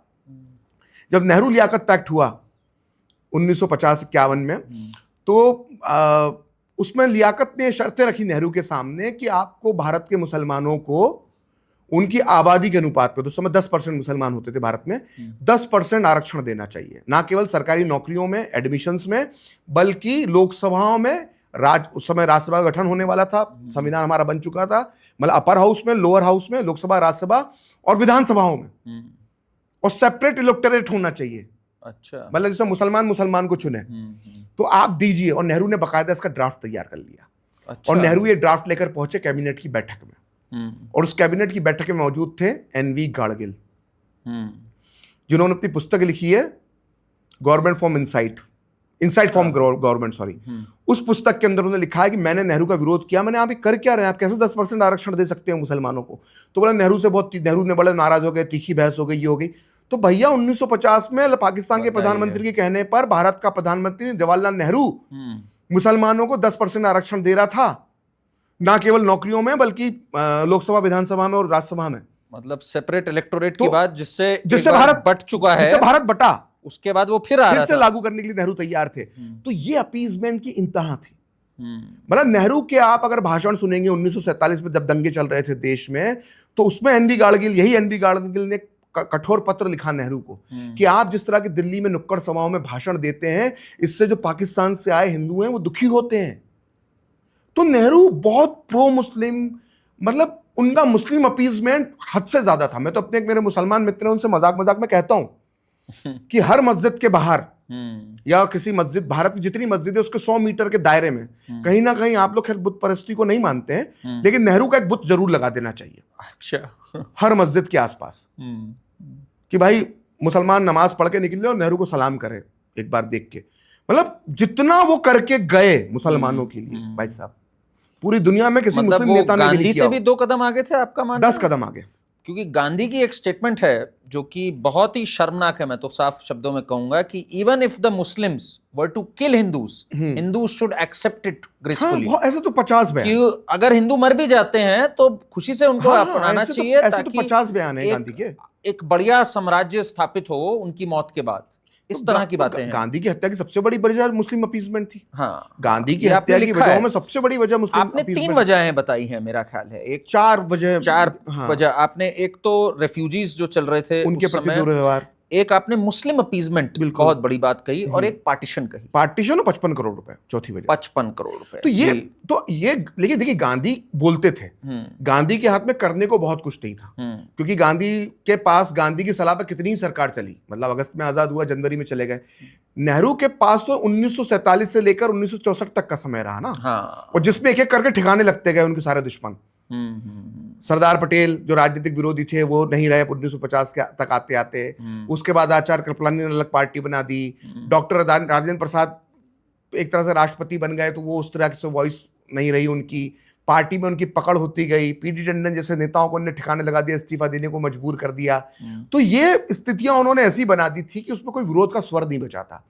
और 64 आते आते तक प्रखर भाई, मेरा ख्याल है देश इतनी तो गरीबी और इन सब से जूझ ही रहा था इससे पहले भी, ये पीढ़ी शायद भूल ही गई होगी कि क्या था। मतलब फिर नेहरू ने एक टेम्पलेट सेट कर दी होगी कि यही हमारा इतिहास है। And first few education ministers भी मुस्लिम। हाँ, उसमें देखिए, मुस्लिम एजुकेशन मिनिस्टर को मैं उतना दोष नहीं देता हूँ। हाँ। ठीक है, उनमें से एमसी छागला थे। मतलब हम लोग थोड़ा सा तर्कों पे बात करना चाहिए। मतलब कई बार बहुत हम वेग सा एक कोई विचार होता है उस पर हम चल निकलते हैं। एमसी छागला का मैं एग्जांपल देता हूँ। एमसी छागला भारत के एक शिक्षा मंत्री हुए, विदेश मंत्री भी रहे नेहरू के बाद, इंदिरा गांधी की सरकार तक पे भी रहे वो, और बॉम्बे हाई कोर्ट के चीफ जस्टिस थे, बाद में वो राजनीति में आ गए थे। तो एमसी छागला जो थे, मोहम्मद करीम छागला, जिन्ना के पर्सनल असिस्टेंट थे वकालत में जो जूनियर वकील थे उनके, लेकिन जब जिन्ना ने पाकिस्तान मांगा तो अलग हो गए जिन्ना से। और वो खुद, उनकी पुस्तक है जो उन्होंने अपनी आत्मकथा लिखी है, उसके अंदर उन्होंने लिखा है कि यूनिफॉर्म सिविल कोड भारत में होना चाहिए, और नेहरू ने ये करने नहीं दिया। और नेहरू ने ये करने नहीं दिया गया, और इससे भारत के मुसलमानों को सिर्फ अपीसमेंट किया, और ये यूसीसी भारत में पहले ही लागू हो जाना चाहिए था। तो एमसी छागला का विचार ये भी था, वो शिक्षा मंत्री भी रहे, लेकिन एक पहलू उनके जीवन का ये भी है, तो हमें वो चीज है। लेकिन मैं किसी शिक्षा मंत्री की कुछ वो नहीं होती, प्रधानमंत्री जो तय करता है वही होता है। अभी शशि थरूर ना एक डिबेट पे थे, और वो उन्होंने एक बात कही, उनसे पूछा, आई थिंक विक्रम संपत्ति ने पूछा था या किसी ने पूछा था कि आपको तो पता है ये सब था, उस समय क्या सोच चल रही थी? तो शशि थरूर ने माना कि हमें तो पता था मुगलों ने ये कर रखा है, इन्होंने ये कर रखा है, पर हम असल में चाहते थे कि उस समय देश में जो आग लगी हुई है वो बुझ जाए। हाँ, और हमें पीस चाहिए था, इसलिए हमने जान के झूठ बोला। ये शशि थरूर एक्सेप्टेड। हाँ, ये तो सब इतिहासकार मानने लगे ना। देखिए इसमें क्या होता है, देखिए इतिहास से ना मरहम होता है, हील करने का काम करता है आपको। अगर इतिहास में जब आपको बता दिया जाए कि आपके साथ ये हुआ, तो आप उस मरहम की तरह काम करता है कई बार। आप ये मत सोचिए, देखिए सोचने का पहलू है। आप सोचते कि अगर मैंने बताया कि तुम्हारे पूर्वजों को ऐसे करके कन्वर्ट कराया गया, तुम्हारे मंदिरों को तोड़ा गया, इतना कत्ल किया गया, तो उसके मन में नफरत आएगी। हो सकता है वो सच को सुनने के बाद ओके मूव ऑन, अब हम यहां से आगे बढ़ते हैं, उसने हील कर लिया। ये दोनों उसके पक्ष हो सकते हैं। तो हमने दूसरा ही पक्ष सोचा कि नहीं वो तो नफरत आएगी। भाई नफरत आई क्योंकि तुमने छुपाया, तुमने उस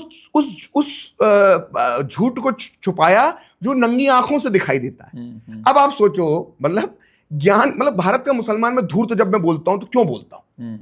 तुम यार ज्ञानवापी जो है, उसको देखकर, उसके लिए कोई आपका एएसआई का जानकार होने की जरूरत नहीं है, आपको इतिहास का ज्ञानवापी है, नाम ज्ञानवापी, नंगी आंखों से देखने में पता चलता है कि ये ढांचा क्या है भाई, ये क्या मुजस्मा बनाया है तुमने।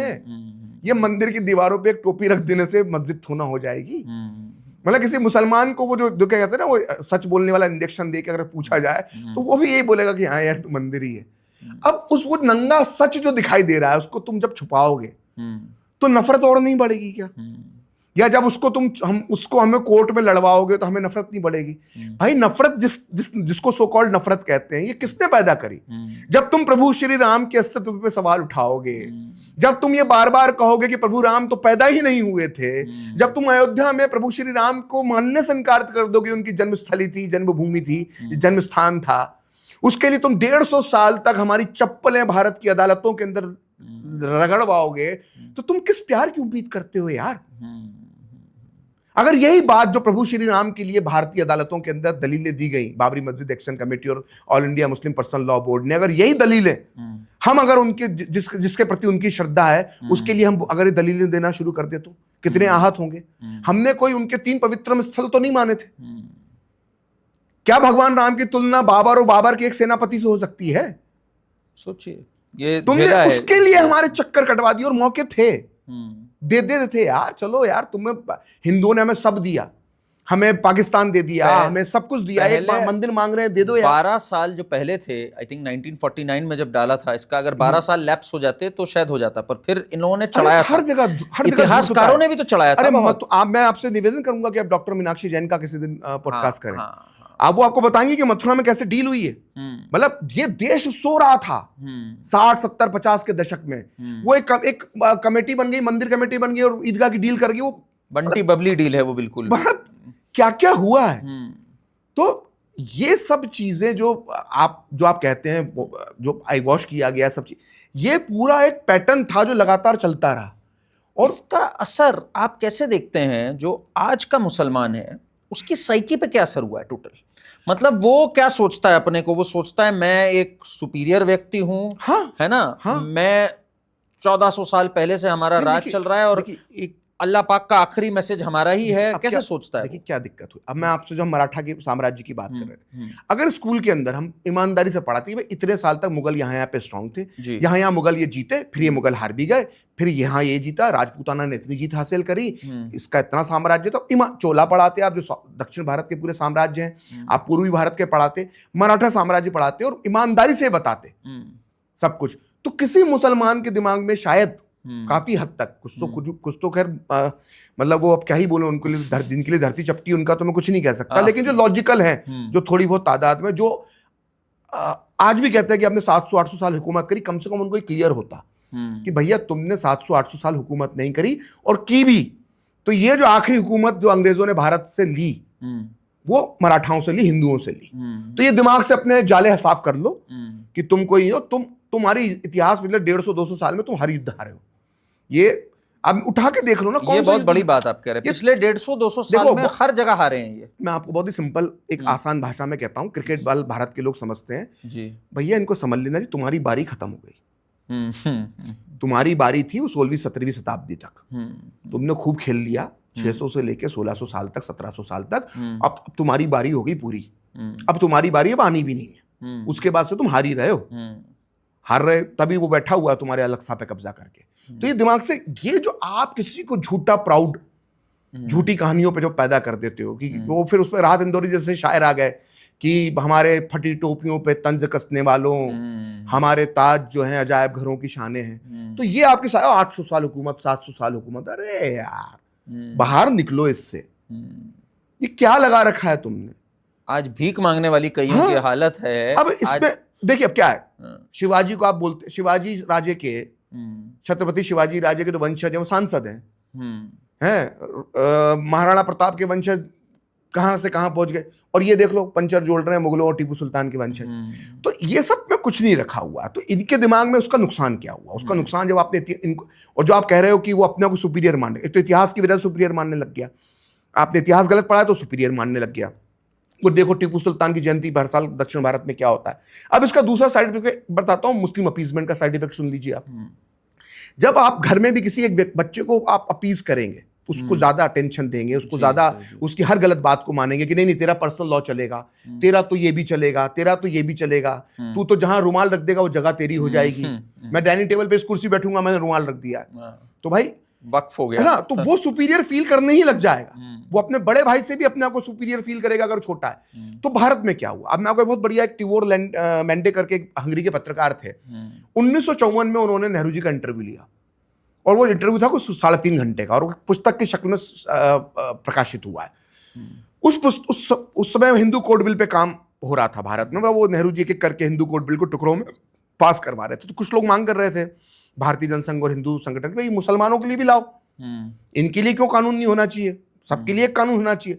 तो टिवोर मेंडे ने सवाल नेहरू से पूछा कि आप हिंदू कानूनों के अंदर बदलाव कर रहे हैं, मुसलमानों के लिए क्यों नहीं करते। तो टिवोर मेंडे को नेहरू जी जवाब देते हैं कि अभी अभी देश का बंटवारा हुआ है, अच्छा, भारत का मुसलमान डरा हुआ है, तो डरा हुआ मुसलमान जो है वो उस समय से चल रहा है। अच्छा, तो भारत का मुसलमान डरा हुआ है, इसलिए हम इन्हें छेड़ने की हिम्मत नहीं करते। मतलब अगर हमको कुछ करेंगे तो और डर जाएंगे यार, और इन्हें लगेगा कि हमारे व्यक्तिगत कानून में आप देते हो, इस तरह का दखल देते हो, तो इससे इनके अंदर गलत भावनाएं पैदा होंगी, इसलिए हम इन्हें छेड़ने से डरते हैं। टर्की जैसे देश, क्योंकि टर्की उस समय एक मॉडर्न इस्लामिक कंट्री बन चुका था, कमाल पाशा ने बना दिया था उसको, टर्की जैसे देश ऐसा कर सकते हैं क्योंकि वो मुस्लिम आबादी के देश हैं, लेकिन हम नहीं कर सकते। तो ये साइकी थी, हम इनको नहीं छेड़ेंगे, हम इनको नहीं छेड़ेंगे, हम इनको नहीं छेड़ेंगे।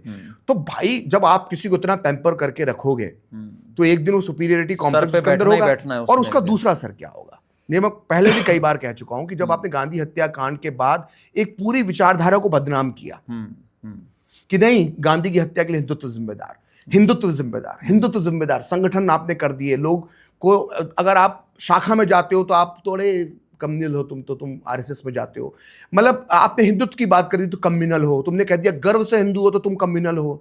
तो आप जब किसी को दबाओगे, कॉर्नर करोगे, तो वो एक दिन पलट कर आएगा। तो जो 6 दिसंबर 1992 हुआ, उसकी वजह सिर्फ यही थी कि आपने हिंदुत्व को इतना दबा के रखा कि वो शाहबानों तक आते आते फट गया कि यार ये क्या हो रहा है, मतलब वक्फ बना हुआ है भाई, सुप्रीम कोर्ट को पलटा दिया जाएगा, सुप्रीम कोर्ट का तुम फैसला बदल दोगे, हर दंगे के अंदर तुम आरोप हमारे ऊपर मर दोगे। तो एक दिन लावा फूट गया, और हश्र क्या हुआ, सब हाशिए पे। अब हिंदुत्व के विचार को कोई नहीं रोक सकता है। और देखिए वक्फ के नाम पे मैं आपको एग्जांपल दे दूं, क्योंकि विवाद अभी है, वक्फ के नाम पर देखिए कितना बड़ा, मैं अभी उसकी बात नहीं कर रहा, मैं आपको बता रहा हूं कि कितना बड़ा धोखा मुसलमानों ने किया है। वक्फ में आपको मालूम भारत में सबसे ज्यादा वक्फ प्रॉपर्टीज कहां पर है? यूपी में है, यूपी में, बंगाल में है, और तीसरे नंबर पे कौन सा है? पंजाब। पंजाब में मुस्लिम आबादी है 4% और सबसे ज्यादा वक्फ संपत्ति है पंजाब में। कैसे? क्योंकि भारत से जब बंटवारा हुआ भारत पाकिस्तान का, तो जो उस वक्त तत्कालिक तौर पर जो 72 लाख मुसलमान गए, उनमें से अकेले 54 लाख मुसलमान पंजाब के थे। तो आप धूर्तता देखिए, मक्कारी देखिए करण भाई, कि तुमने पंजाब छोड़ने से पहले, पाकिस्तान जाने से पहले अपनी जमीन वक्फ कर दी, अपने खेत वक्फ कर दिए, और उधर जाके तुमने जो हिंदू की जमीन, हिंदू या सिख की जमीन खाली थी, वो भी ले ली। तो तुमने लाहौर के पास कोठी ले ली एक हिंदू सेठ की या सिख व्यापारी की, और अपना जो संपत्ति जो तुम्हारी पंजाब में थी उसे तुम वक्फ कर गए। यही हुआ दिल्ली के अंदर जी जी, जिसपे जो गांधी की हत्याओं की वजह जो गोडसे ने कोर्ट में बताई, उसमें से ये बताई थी कि जो हिंदू मुस्लिम घरों से और मस्जिदों से जो हिंदुओं को बाहर निकाला जा रहा था ठंड के अंदर, वो देखकर उसका दिमाग खराब हो गया था। तो भाई तुमने घर छोड़ा, तो गांधी जी ने कहा नहीं नेहरू, ये घर खाली नहीं होना चाहिए, ये मुसलमान फिर लौटेंगे, घर कस्टोडियन बिठा दो। उसने जाके सिंध में और जाके पंजाब में जाके पाकिस्तान के हिस्से में हिंदुओं की कोठी पे कब्जा कर लिया। वो हिंदू जो उधर से लौट कर आया, उसे ना वो मुसलमान का घर मिला ना कुछ मिला, वो तंबू में रहने को मजबूर है। तो ये सब चीजें हुई। उसके बाद भी कह रहे हो भाई 55 करोड़ भी दे दो इनको, 55 करोड़ भी दे दो। उसके बाद कहते हो कि क्या तुम, गांधी जी के बयान थे कि तुम पैसा क्यों बार्गेनिंग क्यों करते हो रिक्शे वालों से, तुम राशन की दुकान पे बार्गेनिंग क्यों करते हो, तुम शराब क्यों पीते हो अगर तुम्हारे पास पैसा नहीं है तो। और जब से इस रिफ्यूजी दिल्ली में आए, तब से दिल्ली में शराब की बिक्री बढ़ गई है, ये आरोप लगाया। एक बार तो बिरला भवन में जब जहां गांधी जी रहते थे, उसमें आरोप लगा दिया कि रिफ्यूजी आते हैं, मेरे बिरला भवन के फल जो लगे हुए वो चुरा के ले जाते हैं, तो अच्छा नहीं लगता है। अरे यार, जिसने अपनी कोठी छोड़ी है लाहौर में, वो तेरे फल चुराएगा? घनश्याम दास बिरला के फल चुराएगा वो व्यक्ति? तुमने रातों रात बरसती ठंड जब ठंड थी और ठंड में पानी बरस रहा था जनवरी 1948 में, तुमने खींच के तुमने निकाले बाहर हिंदुओं को, आमरण अनशन कर दिया कि घर खाली करो। तब किस वजह से इन्होंने कहा था कि खाली करो? क्योंकि ये मुस्लिम मदरसा, मुस्लिम लोग घर छोड़ के गए हैं, वो वापस लौटेंगे जब स्थिति ठीक हो जाएगी। तो ये अभी इनको कैंप में रहने दो, इनको जो खुले टेंटों के अंदर रह रहे हैं, सड़कों में सो रहे हैं, फुटपाथ पे सो रहे हैं, सोने दो, लेकिन वो घर खाली पड़ा रहेगा, लेकिन उसमें किसी हिंदू को मत रखो। बताइए, देखिए उस समय भारत और पाकिस्तान दोनों के पास संसाधन नहीं थे, तो पाकिस्तान तो बड़ा स्मार्टली खेला। उसके जो घर हिंदुओं के खाली हुए, उसने यहां से गए मुसलमानों को दे दिए। उसने तो ये तक किया कि सिंध में सबसे बाद में पलायन शुरू हुआ, मतलब सिंध का पलायन नवंबर-दिसंबर 47 में शुरू होता है। तो जब यहां से पाकिस्तान से मुसलमान जो कुछ गए और लाहौर के और पाकिस्तान के आसपास वो बसा नहीं पाया, तो उसने जब कराची की तरफ उनको शिफ्ट किया, तो उसने हिंदुओं से शर्त रखी कि भाई तेरा ये 4 कमरे का घर है ना, तो 1 कमरा खाली कर दे मुसलमान के लिए। तो यहां का गया मुसलमान वो हिंदू परिवार के साथ रहता था। अब वो वहां पे नॉनवेज भी खा रहे, जो भी उसके रहन सहन अलग है, उसका रहन सहन अलग है, जो भी समझ, तो वो इतने घबरा गए कि उन्होंने फिर भागना शुरू कर दिया सिंध से। तो वो उनने सब कर लिया अपना, और यहां के मुसलमानों की जमीनें वक्फ हो गई। मतलब आप धूर्तता देखो ना यार। एक बात मुझे बताइए प्रखर भाई, एक तो तरफ हमने धूर्तता देखी, अब एक तरफ अपने ऊपर भी देखना चाहिए। हाँ, हमारी तरफ, या मैं कहूँ हिंदुओं की तरफ, एक मूर्खता भी रही, बहुत मूर्खता रही, सोचा नहीं, समझा नहीं, बेवकूफ बनते चले गए। ये भी क्या एक सही आंकलन होगा? अब जागे हैं, अभी भी काफी जागना बाकी है। कैसे आप देखते हैं, अपना भी एक विश्लेषण अगर हम करें? दिक्कत क्या होती है हमारी, उसमें क्या प्रॉब्लम है कि जो हमारी सरकारों ने गलती की वो तो ठीक ही है। हम लोग जब आपस में बैठते हैं बातचीत, जब हम लोग अपने सर्कल में हिंदू लोग रहते हैं, तो एक दूसरे के बारे में, आप जिस स्थान से आए हो या आप जिस समाज में, उसको लेकर खुलकर हम एक दूसरे को बोलते हैं ना, कि यार तुम जहाँ से आए हो वहाँ पर ये होता है, या ये नहीं होना चाहिए, या तुम्हारे समाज में ये सुधार होना चाहिए, एक दूसरे से हम लेकिन हमने कभी डर कह लें या झिझक कह लें, या एक ऐसा माहौल बना दिया गया कि हमने कभी जो हमारे साथ रहने वाला मुसलमान था उसकी गलती या उसके समाज की गलती या उसकी सोच की गलती की तरफ हमने उसके मुंह पर कहने की हिम्मत नहीं की। ये क्या सीधापन था? एक सज्जनपन था? ये झिझक थी, और जो हमारे आसपास एक माहौल बना दिया गया कि आप ये कहोगे कि देखो तुम ये गलत कर रहे हो, ये नहीं चलेगा यहाँ पर।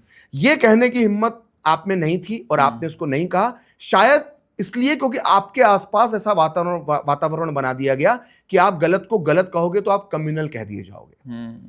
तो उस स्थिति के अंदर वो सामने वाला आपकी वो कमजोरी को समझता गया और वो आप पे चढ़ने की कोशिश करता गया। आज भी ये चल रहा है आपके हिसाब से? आज अब कहाँ है क्या हो रहा है? है दिक्कत वो, अब इसमें चल कितना बदलाव आया है आप देख सकते हो कि अब सोशल मीडिया आ गया है। तो सोशल मीडिया में तो चल रहा है कि जैसे मान लीजिए मैं किसी ने कुछ लिखा, किसी ने, तो आप उसके अगेंस्ट तत्काल लिख दोगे, क्योंकि वो आप उसको पहचान नहीं रहे और वो आपको नहीं पहचान रहा है, तो आप उतनी लिबर्टी ले पा रहे हो।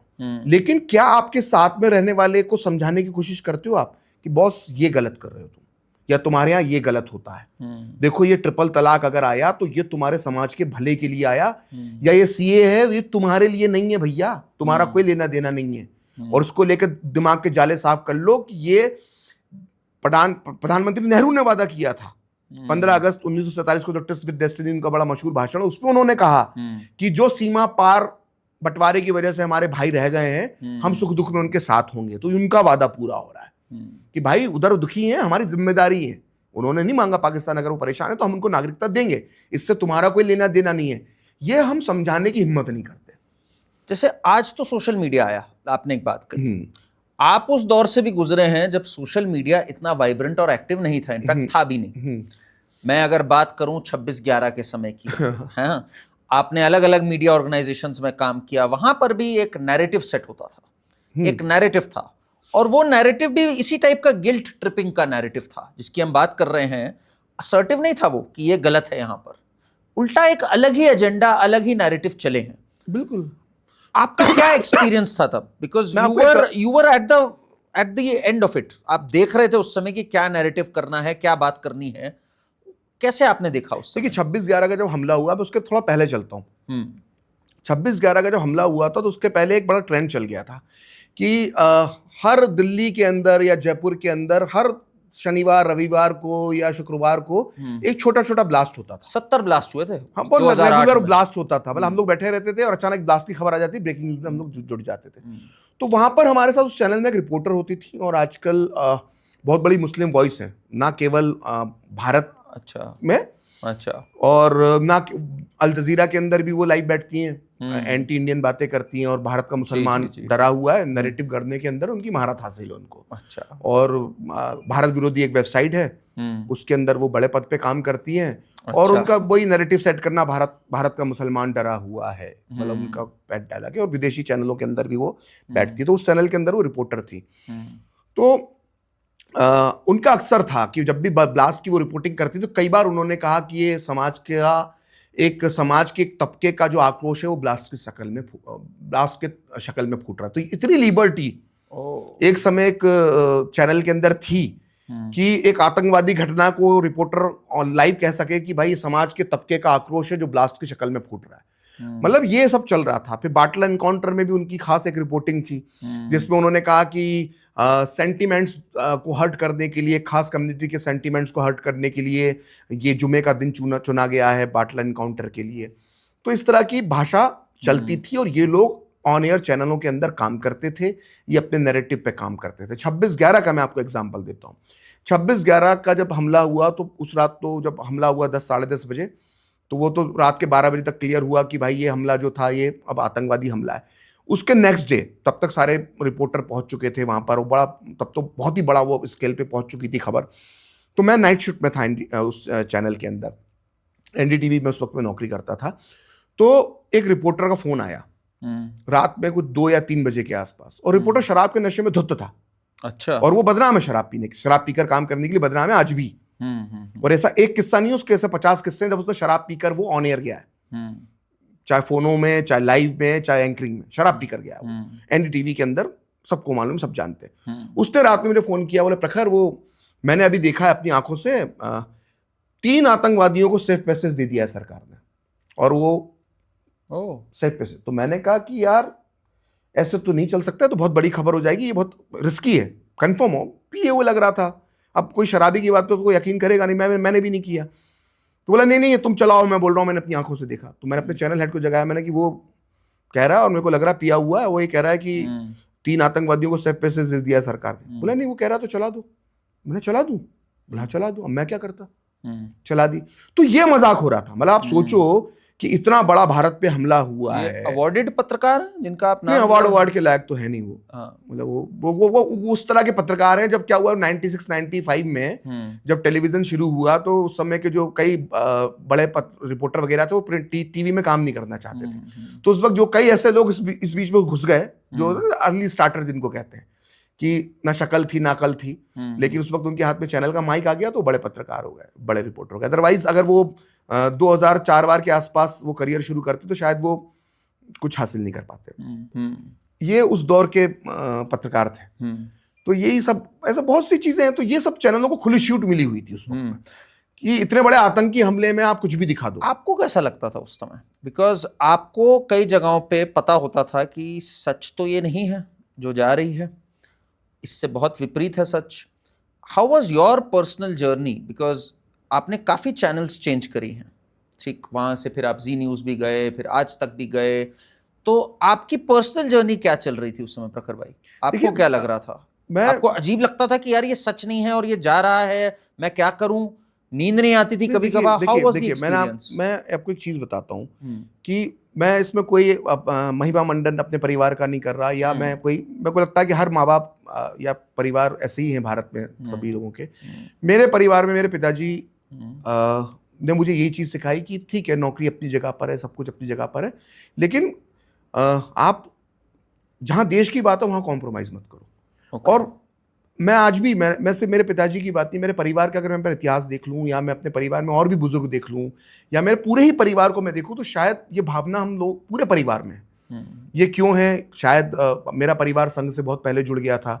हमने 1940 के दशक में आखिरी में जो मध्य प्रदेश में शुरुआती शाखाएं जो भारत में लगी, मध्य भारत, उनमें से मेरे परिवार ने लगाना शुरू करी। तो शायद वो संघ के संस्कार थे मेरे परिवार के अंदर जो मेरे अंदर भी आए। और मैं अपनी पहचान को, नॉर्मली लोग अवॉइड करते हैं इस पहचान को बताने, मुझे कोई वो नहीं है कि मेरे परिवार के अंदर वो संस्कार शायद आरएसएस की वजह से और की वजह से वो आए। तो बहुत क्लियर था कि जहां देश की बात आएगी वहां नहीं करना। देखिए, नौकरी होती है, नौकरी में 50 चीजें आपको करनी पड़ती हैं, वो होता है, वो हिस्सा है काम का, आपने भी की होगी तो आपको भी मालूम होगा। लेकिन जहां देश की बात आए वहां पे आपको कम से कम अड़ना चाहिए। तो मुझे सिर्फ दो ही ऐसे, मेरे जीवन में दो ऐसे पल आए जब मुझे इस वजह से नौकरी छोड़नी पड़ी। मेरे नेशनलिज्म की वजह से मुझे दो नौकरियां छोड़नी पड़ी। एक नौकरी मैंने इसलिए छोड़ी जब मैंने देखा कि अब अति हो रही है, और आप क्या होता है, पूरे सिस्टम को नहीं बदल सकते, तो इसलिए बेहतर होता है आप अपना रास्ता देख लो। आप लगातार विरोध कर रहे हो, जैसे बाटला इनकाउंटर में हम सबको बोला गया कि भाई जो लड़के जिनका इनकाउंटर हुआ है, जिन आतंकवादियों का, उनको आप सो कॉल्ड टेररिस्ट लिखोगे, तथाकथित आतंकवादी। मैंने मना कर दिया, मैं नहीं लिखूंगा, मेरे लिए आतंकवादी हैं। और मैं जितनी दिल्ली पुलिस की फंक्शनिंग को समझता हूं, इनका इनकाउंटर बिल्कुल सही है, क्योंकि दिल्ली इनकाउंटर, अगर कोई इनकाउंटर फेक होता है तो नॉर्मली वो रात में होता है या वो छुप कर होता है। वो सुबह सुबह इतनी भीड़ में, इतने क्राउडेड एरिया के अंदर। तो forte has been crime and investigation. हाँ, मैं जी में, मैं 2007 में जी का क्राइम हेड बन गया था। यंगेस्ट क्राइम हेड था मैं उस समय इंडस्ट्री का। तो मुझे वो इतनी तो मुझे समझ है, और किसी को भी समझ में आता है कि अगर फेक इनकाउंटर की वो स्क्रिप्टिंग अलग समझ में आ जाती है। तो वो फेक इनकाउंटर नहीं था, तो मैं सो कॉल्ड टेररिस्ट क्यों लिखूं? मैंने कि मैं नहीं लिखूंगा। तो वहां एक वजह मेरी वो बनी। एक वजह जो मेरी बनी, जब मेरा प्राइवेट चैनल का आखिरी जॉब था, वो सीए आंदोलन। मैंने आपको एक एग्जांपल बताया, लदीदा शेख होगा कि भाई शीरो बनाओ, और जो दंगाई थे, दैट बिकेम अ पॉइंट कि हाँ, वहीं से वो पहला ट्रिगर पॉइंट था। वो उस मेरी वो उसका पहला पॉइंट बना, लदीदा शेख और शीरो वाला किस्सा। उसके बाद फिर मुझे बोला गया कि आप ये नहीं लिखेंगे, जो दंगाई थे इनको प्रदर्शनकारी लिखिए। मैंने कि बसें जला रहे हैं, तुम्हारी खुद के चैनल की ओबी वैन जला दी, तुम कह रहे हो दंगाई ना लिखूं, ये लिखवाया गया। तो ये सब चीजें जब माहौल बना, तो मुझे लगा कि शायद जब चैनल का मैनेजमेंट ही नहीं चाहता है, चैनल के मैनेजमेंट ने ये लाइन ले ली कि हमें प्रो सीए प्रोटेस्ट रहना है, हमें इन प्रदर्शनकारियों को हाईलाइट करना है, इनको ग्लोरीफाई करना है, तो और मैं देख रहा हूं कि पूरा सिस्टम मेरे सामने खड़ा हुआ है और मैं एक तरफ अकेला खड़ा हुआ हूं, और मुझे लग रहा है कि मैं कितने ही दिन लड़ लूंगा। मतलब तो फिर मुझे लगा कि यार रोज आकर पाप करो अपने हाथों से या अपनी टीम से वो पाप करवाओ, तो ठीक है, अपना रास्ता चुन लो, और दुनिया में बहुत कुछ है अपने हिसाब से कहने के लिए। तो उस दिन मैंने तय कर लिया, 2020 का जनवरी की शुरुआत में मैंने कि यार अब ये नौकरी, क्योंकि आपका सच जो है ना, आपको जो सच पता है वो इनकी मानसिकता से मैच नहीं करता।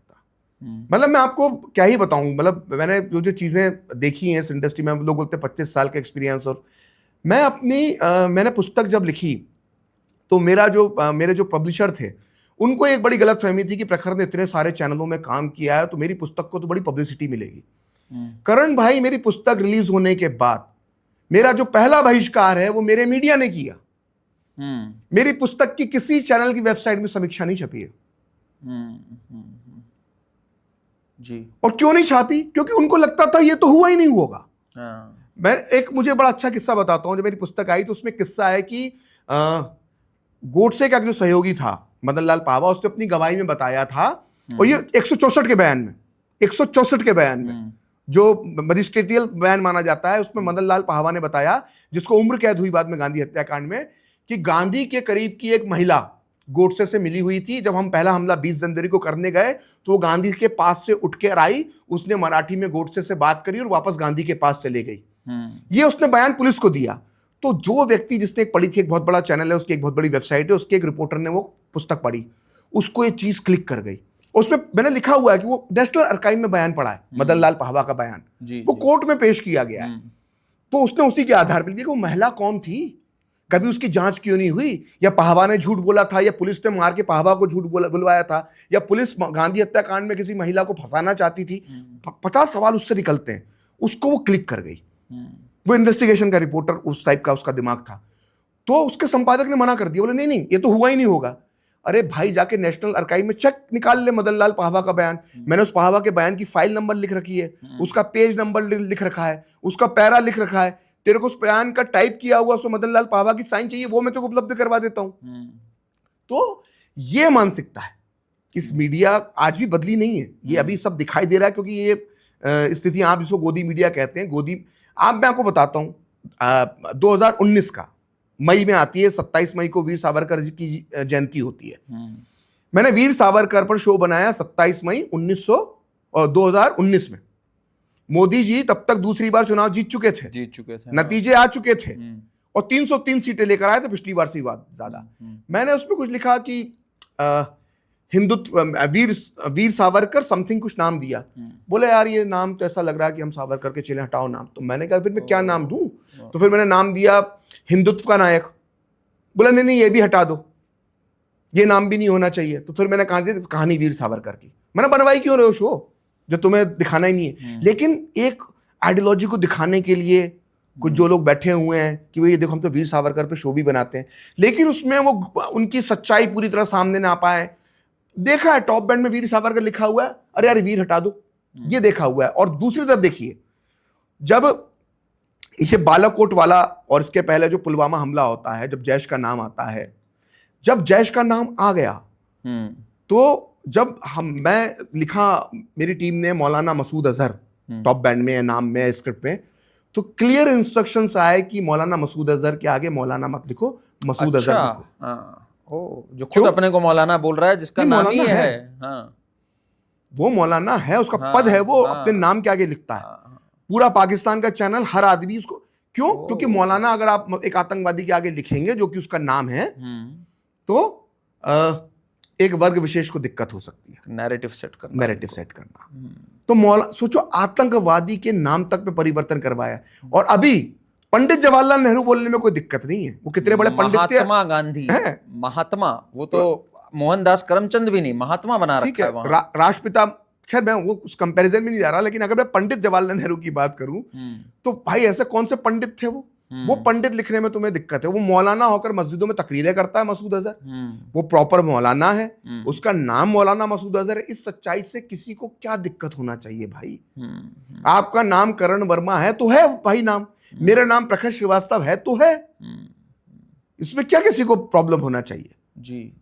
तुम सोचिए, इतना शार्प इनका दिमाग होता है, कहते हो इतना धूर्त इनका दिमाग होता है कि ये इतनी छोटी चीजों पर भी ध्यान देते हैं। और ये 2019 में कर रहे थे।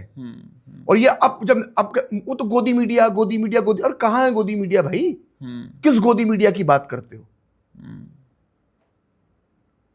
अभी भी देश के सबसे बड़े चैनल में से एक व्यक्ति को इसलिए निकाल दिया गया क्योंकि उस पर झूठा आरोप लगाया गया, क्योंकि एक रिपोर्टर सीए आंदोलन के दौरान ब्रीफ कर रही थी सवाल कि अभी ब्रेक खत्म होने वाला है, मैं तुमसे ये सवाल पूछूंगी, तुम ये जवाब देना। अब वो रिकॉर्डिंग चल रही थी, वो कैमरामैन से लीक हो गई या फीड से लीक हो गई, उसमें तो ये स्थितियां हैं, सब हो रहा है। लेकिन आप नैरेटिव बना रखा है। आज की अगर मैं बात करूं, मैं अगर प्रेजेंट टाइम की बात करूं, मुझे ऐसा लगता है, आप करेक्ट भी कर सकते हैं अगर, बट पिछले 4-5 साल में एक ग्रोइंग अवेयरनेस आई है। आप जैसे लोगों ने और इतिहासकारों ने बहुत पुस्तकें भी लिखी, हमारे पास मटेरियल और बढ़ा, और अब एक मेरा ख्याल एक थ्रेशोल्ड क्रॉस हुआ है। People have started openly saying कि भाई वक्फ को हटाओ, वक्फ हटा भी, अमेंडमेंट आया, हटा तो नहीं, अमेंडमेंट आए। लोगों ने कहा ये प्लेसेस ऑफ वर्शिप पे कैसे बैठे हुए हम लोग 1991 से। ये एक चेतना आई, ये 2019 तक भी नहीं देखी थी मैंने, ये अब देखी है मैंने। 370 हटा फाइनली।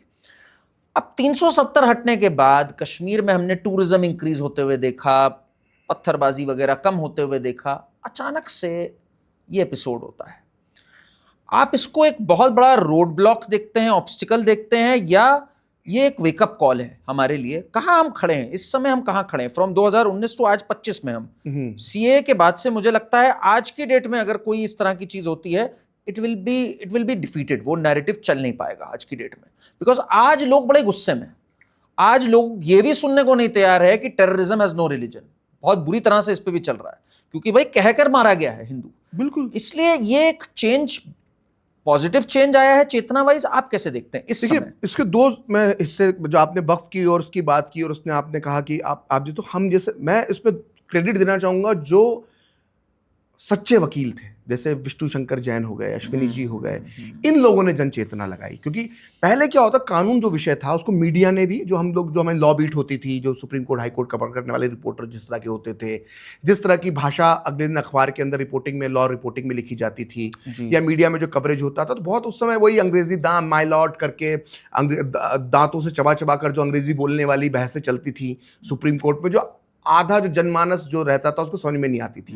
लेकिन विष्णु शंकर जैन जैसे जो वकील आए, उन्होंने छोटी छोटी चीजों को समझाना शुरू किया कि देखो ये वक्फ का जो असर है ये तुम पर कैसे पड़ रहा है, ये प्लेसेस ऑफ वर्शिप एक्ट का असर तुम पर कैसे पड़ रहा है। तो इन लोगों का ये योगदान है, जो एक वकील जो आम लोगों को समझा सकते थे, जिस भाषा का उन्होंने इस्तेमाल किया। तो ये इनको सैल्यूट करना चाहिए, सलाम करना चाहिए, नमन करना चाहिए हमको। ये एक बात ये होगी। दूसरा, आप जो वेकअप कॉल की बात करते हो, मैं मानता हूं पहलगांव में एक बहुत बड़ी घटना है, लेकिन ये बैकअप कॉल नहीं मानता मैं इसको। तो वो बहुत पहली घंटी बज चुकी है, घंटी तो बहुत पहले ही बज चुकी है। अब आप कान में रुई डाल के बैठे हुए हैं, आपको समझ में नहीं आ रहा, तो भाई इसका आपको लगता है पिछले 5 साल में 370 हटने के बाद, और जब टोटल प्रेसिडेंट रूल रहा वहां पर, उसके दौरान हम लोग ने कहीं ना कहीं कंप्लेसेंसी में आ गए? आपको ऐसा फीलिंग आती है? देखिए, हम लोगों ने, मतलब एक चीज को समझने की जरूरत है कि कश्मीर में दो तरह के मामला है। देखिए, एक बिल्कुल टोटल बिजनेस है। मैंने पहले दिन ये लिखा था, जब कैंडल मार्च निकला तो मैंने उस दिन पोस्ट कर दिया सोशल मीडिया में, ये कस्टमर जाने का दुख है। देखिए, जिसका घर चल रहा है ना, आप जाते हैं तो आप क्या नैरेटिव लेकर आते हैं? आपका टैक्सी ड्राइवर, ठीक है, आप शिकारे में रुके वो, फिर रेस्टोरेंट में खाना खाया वो, फिर शॉल खरीदने गए वो, फिर ड्राई फ्रूट खरीदने गए वो, ठीक है, फिर आपको कहवा पिला रहा है वो। अरे भाई, उसका तुमसे धंधा चल रहा है, वो तुमसे ऐसी ही बात करेगा। तुम उससे बात करने के आधार पर अगर कश्मीर की साइकोलॉजी को समझ रहे हो, तो फिर यार उन्हें कस्टमर खोने का डर है, हाँ, हिंदू खून बहने का डर नहीं है। अब देखिए, अब पहलगांव पूरी तरह से उसी पे है डिपेंडेंट। तो वहां की जो टैक्सी एसोसिएशन है, होटल एसोसिएशन है, रेस्टोरेंट वाली एसोसिएशन है, टट्टू चलाने वाली जिसको हम कहते हैं वो खच्चर, ये सब आप निकलेंगे, उनके परिवार निकलेंगे, आप बड़े खुश हो रहे हो, अरे यार देखो, मतलब वही जो 5 घिसे पिटे नुक्ते हैं, मैं यहाँ पे बोलना नहीं चाहता, आप हो जाते। लेकिन एक गांव ऐसा है जहां पर कोई ऐसा तो नहीं कि पूरा कश्मीर का हर गांव टूरिज्म से चल रहा है। आप वहां पर जाके पता करो ना, डाउनटाउन में जाके सोचो ना, तो जो लाभार्थी है उसकी भाषा अलग होगी, और कई तो ऐसे बेशरम होते हैं कि वो बोल कुछ रहे हैं, कर कुछ और रहे हैं। आपको ये दिखाई देगी कि भाई ये मदद करी, तो भाई जिनकी मदद उन आतंकवादियों को उधर तक पहुंचने में करी, वो मददगारों को क्यों नहीं चर्चा क्यों नहीं होती इस देश के अंदर? सुरक्षा में चूक पे चर्चा हो रही है, उसने उसको मदद कर दी, वो चर्चा हो रही है। भाई, जो मदद दहशतगर्दों की कर रहे थे, आतंकवादियों की, इस्लामिक आतंकवादियों करते, उसकी चर्चा क्यों नहीं हो रही? बिना मदद के तो ये संभव ही नहीं है भाई। जितने आतंकवाद के किस्से हुए हैं कश्मीर में, लोकल सपोर्ट, लोकल इन्वॉल्वमेंट के बगैर पॉसिबल नहीं है। बिल्कुल नहीं। तो आप जो ऊपर ऊपर सोच के जो धारणा बना लेते हैं, कश्मीरियत, हाँ, ये जो बनाई जाती है, कश्मीरियत, हाँ, कश्मीरियत है ये। इससे बड़ा झूठ कुछ नहीं है, इससे बड़ा झूठ कुछ नहीं है। और ये आप बोल रहे हो कि आज पैंट उतरवा के देख लिए और ये कर लिए, क्या 89 में नहीं देखा? 89 में नहीं देखा क्या? ये सब वही डीएनए है, वही सोच है, वही सब कुछ है। ये रेडिकल इस्लामिक आतंकवाद है, इसको कहना पड़ेगा। इसमें एक और चीज आती है प्रखर भाई कि कश्मीरियत, हमारी ये कश्मीरियत है, इस पे आपको क्या कहना है? अरे इसी कश्मीरियत के नाम पर तो इतना बेवकूफ बना रहे हैं। ये 1947-48 से कश्मीरियत के नाम पर, आपको मालूम है कि जो हमने सुरक्षा पे कश्मीर में खर्च किया वो तो अपनी जगह पर है। इसके अलावा हमने जो विकास के नाम पर हर सरकारों ने जो दिया है और कहाँ गया वो किसी को नहीं मालूम है। इसी कश्मीरियत को ढोते रहे ना हम। इसी कश्मीरियत को लेकर शेख अब्दुल्ला ने बेवकूफ बनाया नेहरू को, फिर भारत से अलग होने के लिए, अलग देश बनाने के लिए षड्यंत्र कर दिया। नेहरू को ही गिरफ्तार करना पड़ गया शेख अब्दुल्ला को। फिर उनके बेटे आ गए फारूक अब्दुल्ला, फिर उसी कश्मीरियत का रोना रोते हुए उमर अब्दुल्ला आ गया। फिर वहीं दूसरा मुफ्ती परिवार कर लो, अपनी बेटी रूबिया सैयद के लिए आतंकवादी छोड़ दिए इसी कश्मीरियत के नाम पर। अब उसकी बेटी आ गई, अब उसकी नातिन आ गई, वो जहर उगल रही है। विधानसभा का चुनाव जो आ रही है, मुफ्ती की नातिन। तो इसी कश्मीरियत के नाम पर हम बेवकूफ बनते रहे। ये कश्मीरियत माय फुट, ये आप देख लो, कोई कश्मीरियत वगैरह कुछ नहीं है, रेडिकल इस्लामिक आतंकवादी है। आप जो राय बना लेते हैं 4 यूनियन वालों से मिलकर, अपने जो जिनके आप कस्टमर हैं उनके आधार पे अपनी राय बना लेते हैं और आप सोचते हैं पूरा कश्मीर ऐसा सोच रहा है। तो ये सरकारों को सोचना पड़ेगा, ये सोचना पड़ेगा कि ये साइकी को बदला कैसे जाए, और नहीं बदला जाए तो कंट्रोल कैसे बदला जा सकता है। अब आप ये बताइए हमें, कैसे साइकी को बदला जा सकता है या कंट्रोल किया जा सकता है, जो आप बोल रहे हैं? मैं तो एक ही बात जानता हूं, लातों की भूत हैं, बातों से नहीं मानेंगे। आप किसी को अच्छा लगे चाहे बुरा लगे, नहीं तो आप ऐसे ही अपने सिक्योरिटी फोर्सेस को गवाते रहेंगे, आप ऐसे ही आम लोगों को गवाते रहेंगे। आप एक माहौल बना देंगे कि बड़ा सही सुकून वाला माहौल है, वो पर्यटक उस बातों में आके जाएंगे, जाने के बाद वहीं से कोई उसी को पनाह दिए हुए आतंकवादी होंगे, वो इसको एक दिन मारेंगे और फिर ये होता रहेगा, चलता रहेगा। तो इसका इलाज, आपने कहा ना, लातों के भूत बातों से नहीं मानते। हाँ, आपको इलाज करना पड़ेगा, आपको इलाज करना पड़ेगा। पाकिस्तान को तो चलिए ठोकना चाहिए, बहुत अच्छी बात है। अब जो यहाँ के लोग हैं, और यहाँ पे भी कई तादाद में हैं, ठीक, अब कश्मीर में तो अधिकतर तादाद में हैं, उनको आप कैसे ये समझो, उनका इलाज क्या है? देखिए, उनका इलाज यही है कि अगर जिस दिन आप पीओके में अच्छा एक्शन ले लेंगे, पाकिस्तान को अच्छा सबक सिखा देंगे, इनके दिमाग ठीक हो जाएंगे, इनकी सप्लाई लाइन टूटेगी, इनको उनका हश्र आपने कर दिया ना। देखिए, जरूरी नहीं होता क्लास में जब एक को मार पड़ती तो बाकी 4 बदमाश बच्चे अपने आप ठीक हो जाते। वहां एक सबसे बदमाश व्यक्ति को आपने सही कर दिया ना, यहाँ के सारे ठीक हो जाएंगे।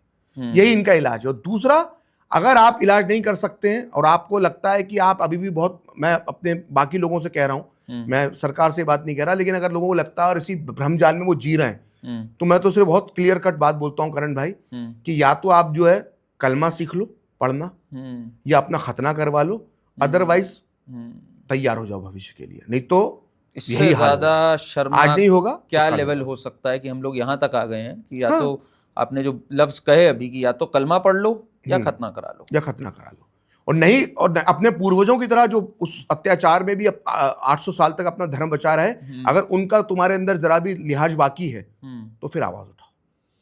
नहीं तो फिर ये मत कहो कि तुम्हारे पूर्वजों ने जो संघर्ष किया था उसको याद करो।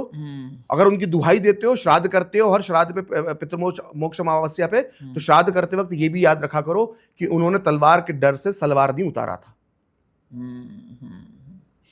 तो या तो उस प्रथा को निभाते रहो, बोलते रहो, नहीं तो फिर नहीं करते बन रही ना तुमसे बॉस, कलमा पढ़ लो, खतना करवा लो। बहुत बहुत बड़ी बात प्रखर भाई आपने कही। और मैं अक्सर ये सोचता हूँ, ये हमारी जो पूरी जो छात्रा एक स्पिरिट थी, एक जो भावना थी, वो कहाँ मर गई है?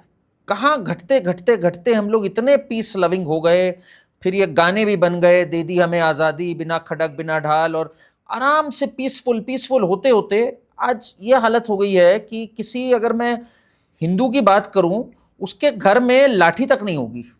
देखिए क्या होता है ना कि प्रोटेक्शन का कॉन्सेप्ट ही खत्म हो गया उनका। ये ना, मैं थोड़ा इतिहास से सबक सीखने चाहिए। ये दुनिया में घटनाएं हुई हैं। जब आप किसी व्यक्ति को उसकी संस्कृति से दूर कर देते हैं, जो वोकेज्म के नाम पर जो इस देश के अंदर हो गया, चलता है वाला आपका माइंडसेट हो गया, जब लगातार इतनी लाशें इस देश में गिर रही थी, जब पीक था टेररिज्म का, आपने नहीं चलता है ना, हम मीडिया क्या करते थे, हम अपना भी दोष देना, दूसरे को कोई क्यों बोलते रहे। हम लोग क्या करते थे, मैं आपको अपना बताता हूँ, अपने जिन चैनलों में मैं काम करता था, हालांकि मैं उस समय इतना सीनियर नहीं था, लेकिन मैं भी उस पाप का भागीदार हूँ, स्वीकार करना चाहिए कि 2007 में मुंबई ब्लास्ट में हमला हुआ, ठीक है, आप ब्लास्ट के अंदर सब लोकल ट्रेन के अंदर 200 के करीब लोग, बेचारे मासूम लोग मारे गए। अगले दिन हम क्या सुबह की स्टोरी करते थे उस समय, ठीक लोकल स्टेशन के बाहर हम अपने 5 रिपोर्टर खड़े हो गए और सुबह का बुलेटिन, मुंबई डरती नहीं है, मुंबई थमती नहीं है, मुंबई चलती रहती है, स्पिरिट ऑफ मुंबई के नाम पर हम उसको एक दिन पहले जो हुआ है उसको करते रहे। तो वेडनेसडे फिल्म के अंदर वो डायलॉग भी था कि वो बोलता है कि भाई मजबूरी है, उसको जाना पड़ेगा, अगले दिन अपने ऑफिस जाना पड़ेगा काम करने के लिए। ये मत सोचो वो डरा हुआ नहीं है अंदर से, वो डरा हुआ है। तो हम मीडिया ये माहौल बनाता था स्पिरिट ऑफ, तो ये हमने चलता है एटीट्यूड जो है ना हमारा, कभी स्पिरिट के नाम पे अरे हम ये हैं, हम एक रहेंगे, अभी इतने आ गए, ये सब में हमने भी कोई कमी नहीं छोड़ी। अब हमें no is no, enough is enough करना पड़ेगा। ये नहीं चलेगा कि भाई चलता है एटीट्यूड, नहीं चलेगा। हम ये गलतियां करते जा रहे हैं और उसका खामियाजा भुगतेंगे। भाई हमारे से जो पहले की पीढ़ियां थी उन्होंने उस सत्य को खोजने की कोशिश नहीं की जो उनकी सरकारें उस दौर में कर रही थी। भाई खामियाजा भुगतना पड़ा। आई थिंक मैं तो बीजेपी को बोलता हूं, आप जब ये वक्फ कानून जो पिछला पास हुआ 2013 वाला, आप निकाल लीजिए ना पार्लियामेंट की डिबेट, उस समय के जो बहुत बड़े महान नेता थे बीजेपी के, मैं क्या ही नाम लूं, जो उस समय करता धरता थे 2013 में बीजेपी के पार्लियामेंट के अंदर, उन्होंने किस स्तर की बहस की है देख लीजिए।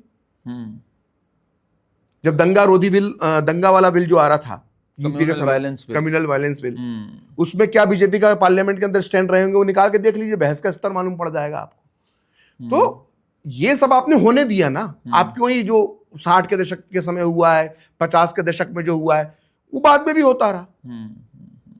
तो ये सब होता रहा है, आपको समझने की जरूरत है, समझना पड़ेगा, नहीं समझेंगे आपका हश्र बुरा होगा। आई थिंक फर्स्ट स्टेप जो है प्रखर भाई वो ये है कॉलिंग इट आउट। ये फर्स्ट स्टेप है जो हम लोग के लेवल पे, हर व्यक्ति के लेवल पे हो सकता है कि भाई ये जो आतंकवाद हुआ है ये एक मानसिकता, एक कल्ट, मैं कहूं अगर आपको धर्म नहीं सुनना, एक कल्ट, एक मजहब के नाम पर इंस्पायर हुआ है। और जब तक ये नहीं बोलोगे तब तक ये होता रहेगा। अरे मतलब मुझे समझ में नहीं, नाम उठा, दुनिया के आप 50 सबसे बड़े आतंकवादी संगठनों के नाम उठाओ, सबके नाम पढ़ लो, मुझे बोलने की जरूरत नहीं है नाम कहाँ किस तरफ जाते हैं, साइड कर दो। आप सबके झंडे और वो उठा के देख लो, लोगोस क्या लिखा होता है उस पे, वो मटेरियल कहाँ से आया वो आप निकाल कर देख लो, बोलने की जरूरत नहीं है यहाँ पर। तो वो चली उस नाम पे रहा है। अफ्रीका के अंदर सूडान में भी हो रहा है, या ना जो नाइजीरिया में हो रहा है, वो भी वही सब सुनकर हो रहा है जो कश्मीर में हो रहा है। अब आपने कश्मीर के आतंकवाद को अलग अलग आजादी हो जाने किन किन हमें फर्जी तरीकों से जोड़ दिया। भाई पैंटी उतरवाए ना आखिरी में, कलमे ही पढ़वाए ना, अपने लोगों को छोड़ ही दिया ना। एक इंदौर का जो थे जो इसमें मारे गए बेचारे, उनने कहा मैं क्रिश्चियन हूं, उन्होंने तब भी उसको नहीं छोड़ा। उनकी बहन का और उनके उस समय उन्होंने कहा कि मैं क्रिश्चियन हूं, बोला कोई फर्क नहीं पड़ता, तुम गैर मुस्लिम हो, इतना ही अपराध तुम्हारे लिए काफी है। और इस समय एक और चीज चल रही है प्रखर भाई, कल परसों हमने देखा ओवैसी सामने आ रहा है, ठीक, रेवंत रेड्डी सामने आ रहे हैं, ये सब कह रहे हैं कि हम भारत सरकार के साथ हैं, इसमें प्रधानमंत्री के साथ खड़े हुए हैं, और वाकई बहुत बुरा हुआ, चिन्हित करके मारा गया। ये क्या एक बात कही जाती है ना अल तकिया, कि एक तरह से डिसेप्शन, आप इसको वैसे देखते हैं या वाकई कोई एक भावना जाग गई इनमें? एक तरह नहीं, कोई भावना नहीं जाग गई है, जाग ही नहीं सकती इनमें। ये बेसिकली आपका क्या होता है कि देखो आप फिर झंडे वाले जो झंडे पाकिस्तान के झंडों से दुख पहुंचा, जो जयपुर में हुआ, जो उड़ीसा के बालासोर में हुआ, जो कुलबर्गी में हुआ, पाकिस्तानी के प्रति जो प्यार सामने आया, फिर वो भी तो एक सच है ना। ये ओवैसी जो कर रहे हैं वो राजनीति है। अब दूसरा जो कांग्रेस की जो आप बात करते हैं, रेवंत रेड्डी या दूसरों की, आप वो भाषण दे रहे हैं क्योंकि आपको लग रहा है कि शायद गवर्नमेंट इस बार करे ना करे, तो आप कर दो, और जब यही कर देंगे तो फिर यही लोग सबूत मांगेंगे। अब आप देख लो ना, मैं क्या नाम लूं, उनके नाम लेना मुझे तो नहीं लगता कि वो इस तरह के नाम लूं, लेकिन वो पाकिस्तान के पोस्टर बॉय बन गए हैं कुछ लोग, जो यूट्यूबर्स वगैरह थे, रील वगैरह बनाने वाले, वो सब जो अजीब सी गंदी सी कविताएं हर चुनाव में आके सुनाते हैं, उनकी वजह से कांग्रेस हर बार हार जाती है। अब वो पाकिस्तान के बड़े बड़े पॉलिटिकल पार्टियां वीडियो शेयर कर रहे हैं कि सुरक्षा पे सवाल उठा। भाई क्या कर रहे हो यार? ये सब करके तुम पाकिस्तान के हाथ की कठपुतली बन रहे हो क्या? और इसमें एक और चीज जो इंडस वाटर ट्रीटी को लेकर आई, उसमें कई लोगों ने कहा अरे भाई मानव अधिकार के बारे में भी सोचो, पानी कैसे बंद कर सकते हो, पाकिस्तान के भी अधिकार हैं। एक आध हैं जो यूके वूके में बैठी हुई हैं पाकिस्तान के, उन्होंने खूब इस पे वीडियोस बनाए और चीजें बताए। तो ये मानव मतलब इनके मानव अधिकार और इतनी स्टूपिड डील जो हुई इंडस वाटर ट्रीटी की, अगर मैं बात करूं 1960 की वर्ल्ड बैंक द्वारा नेगोशिएटेड, कैसे 65 के युद्ध में 71 के युद्ध में इतना बड़ा एक नेगोशिएटिंग टूल हमारे पास होते हुए हम लोग कैसे ऐसे मूर्ख बने रहे इसके ऊपर? हम तो कबूतर उड़ाने वाला हमारा विदेश नीति थी ना। हाँ। हमारी विदेश नीति सोच बड़ी टिपिकल थी। जैसे साउथ अफ्रीका के अंदर जब हमारे संबंध स्थापित हो गए, साउथ अफ्रीका से पहले तो हमारे संबंध, हम राजनीतिक संबंध थे नहीं। उसके बाद हम उसी व्यक्ति को भेजेंगे जो है ना गांधी परिवार का होगा। हम लोग ना अजीब ढंग से अपनी हमने डिप्लोमेसी बनाते थे। वो नेहरू जी का वो छद्म जो धर्मनिरपेक्ष था और जिनका एक विजन था, उसके आधार पर हमने तैयारी किया, उसमें क्या ही समय खराब किया जाए। लेकिन ये सब जो बैठे हुए लोग जो है ना, जो पाकिस्तान का मतलब उसी टाइप की बातें करता है, जैसे जब हम चंद्रयान भेज दें, अरे ये वामपंथी सोच है। मतलब कैसी कि जैसे चंद्रयान भेज दिया, ओ भूखा बच्चा आज भी चांद के अंदर रोटी देखता है टाइप्स। मतलब ये उस टाइप के ना, अरे भाई भूखे बच्चे की भी चिंता हो रही है, उसको भी अनाज दिया जा रहा है, उसको भी शिक्षा दी जाएगी, उसके लिए भी देश में काम हो रहा है। लेकिन चंद्रयान भी भेजेंगे, परमाणु बम भी बनाएंगे, मिसाइल भी बनाएंगे और एजुकेशन भी देंगे। ऐसा तो ना होता कि देश सिर्फ एजुकेशन और खाना देने से ही महान बन जाएगा। आपको लगता है इंडस वाटर ट्रीटी पे जो भारत ने अबेयंस में डाला है, हालांकि अभी डैम्स बनाना और इन सब को स्टोर करना ये एक बहुत बड़ा चैलेंज है हमारे लिए, बट आपको लगता है ये पाकिस्तान की एक ऐसी नस है जो हमने सही दबाई है? बिल्कुल सही दबाई है। बहुत बुरी तरह से खौफ है। मतलब एक पाकिस्तानी जर्नलिस्ट है, उनका मुझे कुछ बात हुई, फोन उन्होंने उठाया, बोले आपने तो हमारा पानी बंद कर दिया। पहला सेंटेंस था। तो मतलब ये इस तरह का डर है वहां पर, क्योंकि देखिए क्या है, अभी जो गर्मी तक है, मतलब वो ठीक है, अभी डैम बनाने वाली बात जो आपने कही है उस पर ठीक है समय लग सकता है, लेकिन जो गर्मी वाला जो सीन है, गर्मी में तो आप पानी रोक ही सकते हो कि उतना फ्लो नहीं रहता।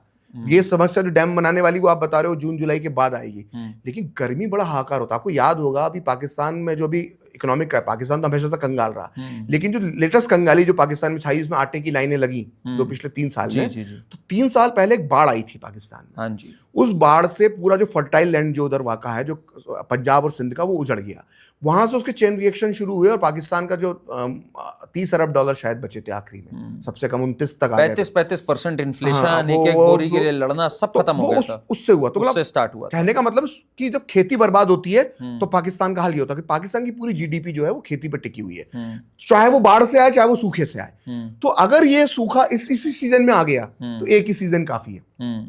और दूसरी बात ये है कि आपको आप जिस डैम की बात कर रहे हैं, चलो ठीक है, वो बात आपने एक लाइन की शुरुआत तो कर दी ना, तो ठीक है, मौत आपको तत्काल इसी 2 महीने में आती दिखाई दे रही है या 1 साल बाद दिखाई दे रही है, वो तो है, फिर तय तो है। एक तो ये मूव हो गया इंडस वाटर का। बाकी प्रखर भाई, आपको लगता है एक काइनेटिक मूव भी आएगा? बिकॉज देश इस समय जिस तरह के गुस्से में है, डू यू थिंक इस समय एक जरूरत है एक विजुअल चीज देखने की हमें, जिसमें हमें भी लगे कि एक बदला पूरा हुआ, एक प्राइस हुई जो हमारे साथ उन्होंने किया, उसकी एक प्राइस, ह्यूमन प्राइस पे करी पाकिस्तान ने? Do you see that happening? वो तो होगा ही, निश्चिंत है बिल्कुल। कोई इसमें, देखिए उसमें तो वो सिंपल सी बात है, हम बहुत आम से लोग हैं, हमारी भी एक परिवार में या हमारे मोहल्ले में, हमारे दफ्तर में एक छवि होती है, हम अपनी उस छवि को हमेशा कायम रखते हैं। जी है ना, हम अपनी इमेज जो है वो है, यार मेरे बारे में लोग सोचते तो मुझे फिर ऐसे ही रहना चाहिए। तो मोदी जी की छवि हम सबको मालूम है, उनका भी 100% रिकॉर्ड रहा है। हाँ बिल्कुल, एक बार जमीन से, एक बार आसमान से, बिल्कुल, बालाकोट और उरी। तो जब हम जैसे आम लोगों का अपनी एक छवि का हम उसको बनाए रखते हैं, तो फिर तो वो मोदी जी हैं, उनकी तो एक पूरे वर्ल्ड लेवल पे छवि है। भाई बहुत सारी चीजें हैं, वो तो आपको इंतजार करना पड़ेगा, देखना पड़ेगा वो मूव कहां से होता है। लेकिन मैं अभी भी आपको बता दूं, जी, मतलब मेरा मानना है कि सर्जिकल स्ट्राइक होना चाहिए या जो भी जिस भी शक्ल में जवाब देना चाहिए वो अपनी जगह पर है, लेकिन ये जो एक्वा बम जिसको हम वाटर स्ट्राइक कह रहे हैं ना, ये अल्टीमेट है। अच्छा, मतलब ये समझ लीजिए कि ये पाकिस्तान सर्वाइव ही नहीं कर सकता अगर ये इंडस वाटर ट्रीटी का झोलमाल हो गया, गोलमाल हो गया इसमें, ये सही में नल बंद हो गया पाकिस्तान का, तो ये समझ लो कि कोई दूसरा ऑप्शन नहीं है उसके पास, ये डिजास्टर है उसके लिए, मतलब इसका कोई दूसरा अल्टरनेट नहीं है उसके पास। बिल्कुल। युद्ध से तो फिर भी आदमी उठ के खड़ा हो जाता है, एक जी। बार जो सेनाओं का नुकसान होता है वो फिर भी खड़ी हो जाती है, ये फिर खड़ा नहीं होता इस समय। 71 के बाद भी खड़ा हो ही गया ना, 93,000 सैनिक देखकर फिर भी हमारी परेशान करना शुरू कर ही दिया ना। लेकिन ये ऐसी नस है ना। जैसे आपने 71 की बात करी, शिमला पैक्ट आया, हमने एक ऐतिहासिक मौका खो दिया। ये एक मौका है, मैं जो देखता हूं प्रखर भाई, क्योंकि आज से ज्यादा पाकिस्तान ना कभी आइसोलेट हुआ है जियोपॉलिटिकली, अगर मैं कहूं, इतना पॉलिटिकल इंस्टेबिलिटी, इकोनॉमिकली वीक, इतना ज्यादा पाकिस्तान कभी नहीं हुआ।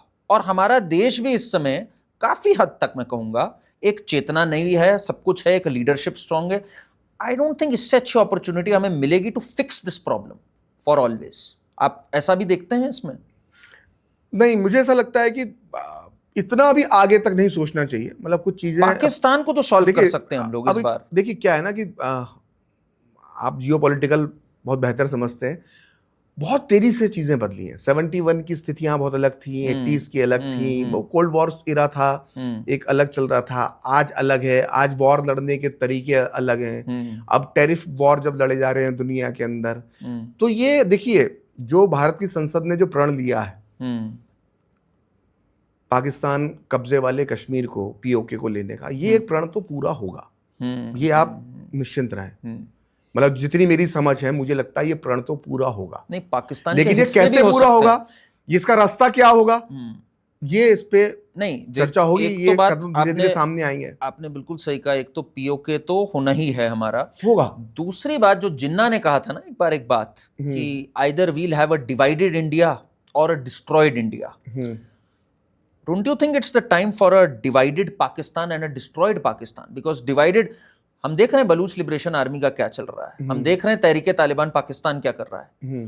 तो Pakistan is sitting on a disaster and India, अगर मैं इस्लामिक देशों की भी बात करूं, India has a good rapport today with Islamic countries. देखिए क्या होता है ना कि जब कोई खुद ही अपनी आत्महत्या पे उतारू है करने के लिए, या आप क्रिकेट की टर्मिनोलॉजी में बात करें, तो देना है, खुद ही देख रहे हैं कि यार ये 4 बॉल जो है वो ऑफ की बॉल को लेग में, लेग की बॉल को ऑफ में, क्रॉस बैट खेल रहा है, सर इसका दर्द जा रहा है, फील्डिंग प्लेसमेंट नहीं देख रहा, खुद ही मरने पे तुला हुआ है, तो बॉलर बहुत ज्यादा कोशिश नहीं करता, और सीधी सीधी बॉल फेंकता है। इनका हासिल खुद ही अपनी मृत्यु लिख चुके हैं, अपने डेथ वारंट पे खुद ही पाकिस्तान साइन कर चुका है।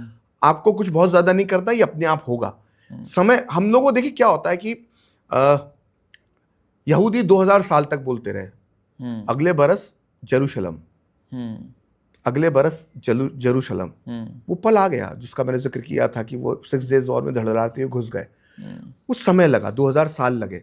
हम लोग इंस्टेंट हम लोगों को चाहिए होता है, मतलब हम लोगों को चाहिए, हमारी शॉर्ट मेमोरी भी होती है, हम अच्छा भी बहुत जल्दी भूलते हैं, किसी का बुराई बहुत जल्दी भूलते हैं, और जल्दी रिजल्ट चाहिए होता है। ऐसा कई लोग मुझे मिलते हैं, यार 10 साल में हिस्ट्री तो रीराइट हो जानी चाहिए थी। मैंने ऐसा नहीं होता, तुम्हारे दिमाग में 100 साल तक गलत हिस्ट्री भर दी गई, अब अचानक 10 साल में ठीक हो जाएगी, समय लगेगा। तो मैं आपसे जो कहता हूं ना कि सारे जो वादे किए हैं वो पूरे हुए ना। मतलब 370 तो कैसे लगता था हमको, मतलब 370 तो लगता था कैसे होगा, हम लोग जैसा हम नहीं बहुत चेंजेस आए। हम लोग जर्नलिस्ट है ना, तो हम लोग ज्यादा दिमाग लगाते हैं। अच्छा ये तो उस संविधान सभा ने पास किया था जम्मू कश्मीर की, असेंबली थी, ये वो तो मुझे याद है जिस दिन वो हुआ तो मैं उस दिन ऑफिस में नहीं था, मतलब मैं ऑफिस जाने की तैयारी में था। तो मैं आया तो ऐसे देखा, मैंने टीवी में, मेरी वाइफ न्यूज देख रही थी, देखा वो अमित शाह बोलने के लिए खड़े हुए और ऐसे खत्म। मतलब मैंने ऐसा कहा कि मुझे नोच कर देखना चाहिए कि ये क्या मैं देख रहा हूं, क्या ये सही में हो चुका है। और हम 3 दिन पहले से हम लोग कयास को आर्मी बढ़ा दी गई थी, वहां पर पर्यटकों को बुला लिया गया था, तो हम रोज बैठ के दफ्तर में दिमाग लगाते थे, यार ये क्या होने वाला है। तो किसी ने एक मैसेज भी भेजा कि ये उसने थोड़ा सा उसका एक चीज गड़बड़, उसने कहा कि जम्मू कश्मीर के 3 टुकड़े किए जाएंगे, जम्मू अलग राज्य बनेगा, कश्मीर अलग राज्य बनेगा, लद्दाख अलग राज्य बनेगा और 370 हटेगा। तो हम लोग वो मैसेज देख के हंसे कि यार क्या चंडू खाने का मैसेज आया हमारे पास। उसका करीब करीब सही निकला, मतलब जम्मू कश्मीर मिला के एक बना अलग यूनियन टेरिटरी और लद्दाख अलग, लेकिन वो हुआ तो सब होगा। चलिए, हमारी प्रार्थना है कि एक दिन हम और आप ऐसे ही बैठे मुजफ्फराबाद जाएंगे हम एक दिन आराम से डिस्कस करेंगे कि भाई ये जो पूरा पीओके था वो वापस भारत के पास आया, जहां उसकी राइटफुल प्लेस थी। मुकुट जो था वो मुकुट वैसे ही बनेगा, मुकुट बिल्कुल, वो तो हमारा है ही है, that is our shining crown जिसे कहा जाता है, तो वो तो हमें चाहिए ही चाहिए। बहुत अच्छा लगा प्रखर जी, पूरी आपसे बात समझी। एंड आई थिंक अगर मैं निष्कर्ष निकालूं ना इस बात का, तो इसको 2 तरफा इलाज होने की बहुत जरूरत है। एक तो आपने पाकिस्तान की जैसे बात कही, और एक जो माइंडसेट जो इसको आपने वलीउल्लाह देहलवी से लेके आज तक पूरा बताया हमें, पूरा इतिहास के सारे पन्ने आपने पलटे हमारे सामने. I think that is where we need to learn and then we need to start working on our own people once we are rid of Pakistan कि भाई ये माइंडसेट चेंज होना, एक नेशनलिस्ट माइंडसेट की जरूरत है. बिल्कुल. Thank you so much. आज बहुत बहुत धन्यवाद. प्रखर जी हमारे साथ जुड़े. देखिए एक बड़ी सीधी सी बात है, अब याचिका नहीं, अब रण होगा. और अब ये वो समय है जब देश को एक होना है, क्योंकि एक अगर हम रहेंगे ना तो हम सोच सकते हैं कि हमें क्या एक मैसेज देना है, क्या कार्य करना है. इससे बड़ा समय कभी नहीं हुआ है जब एकता और अखंडता की आवश्यकता है हमें. एक strong leadership at the helm and I am sure बदला भी पूरा होगा और बदलाव भी आएगा. कमेंट्स में हमें बताइएगा आपको ये एपिसोड कैसे लगा. थैंक यू एंड चैनल को सब्सक्राइब करें.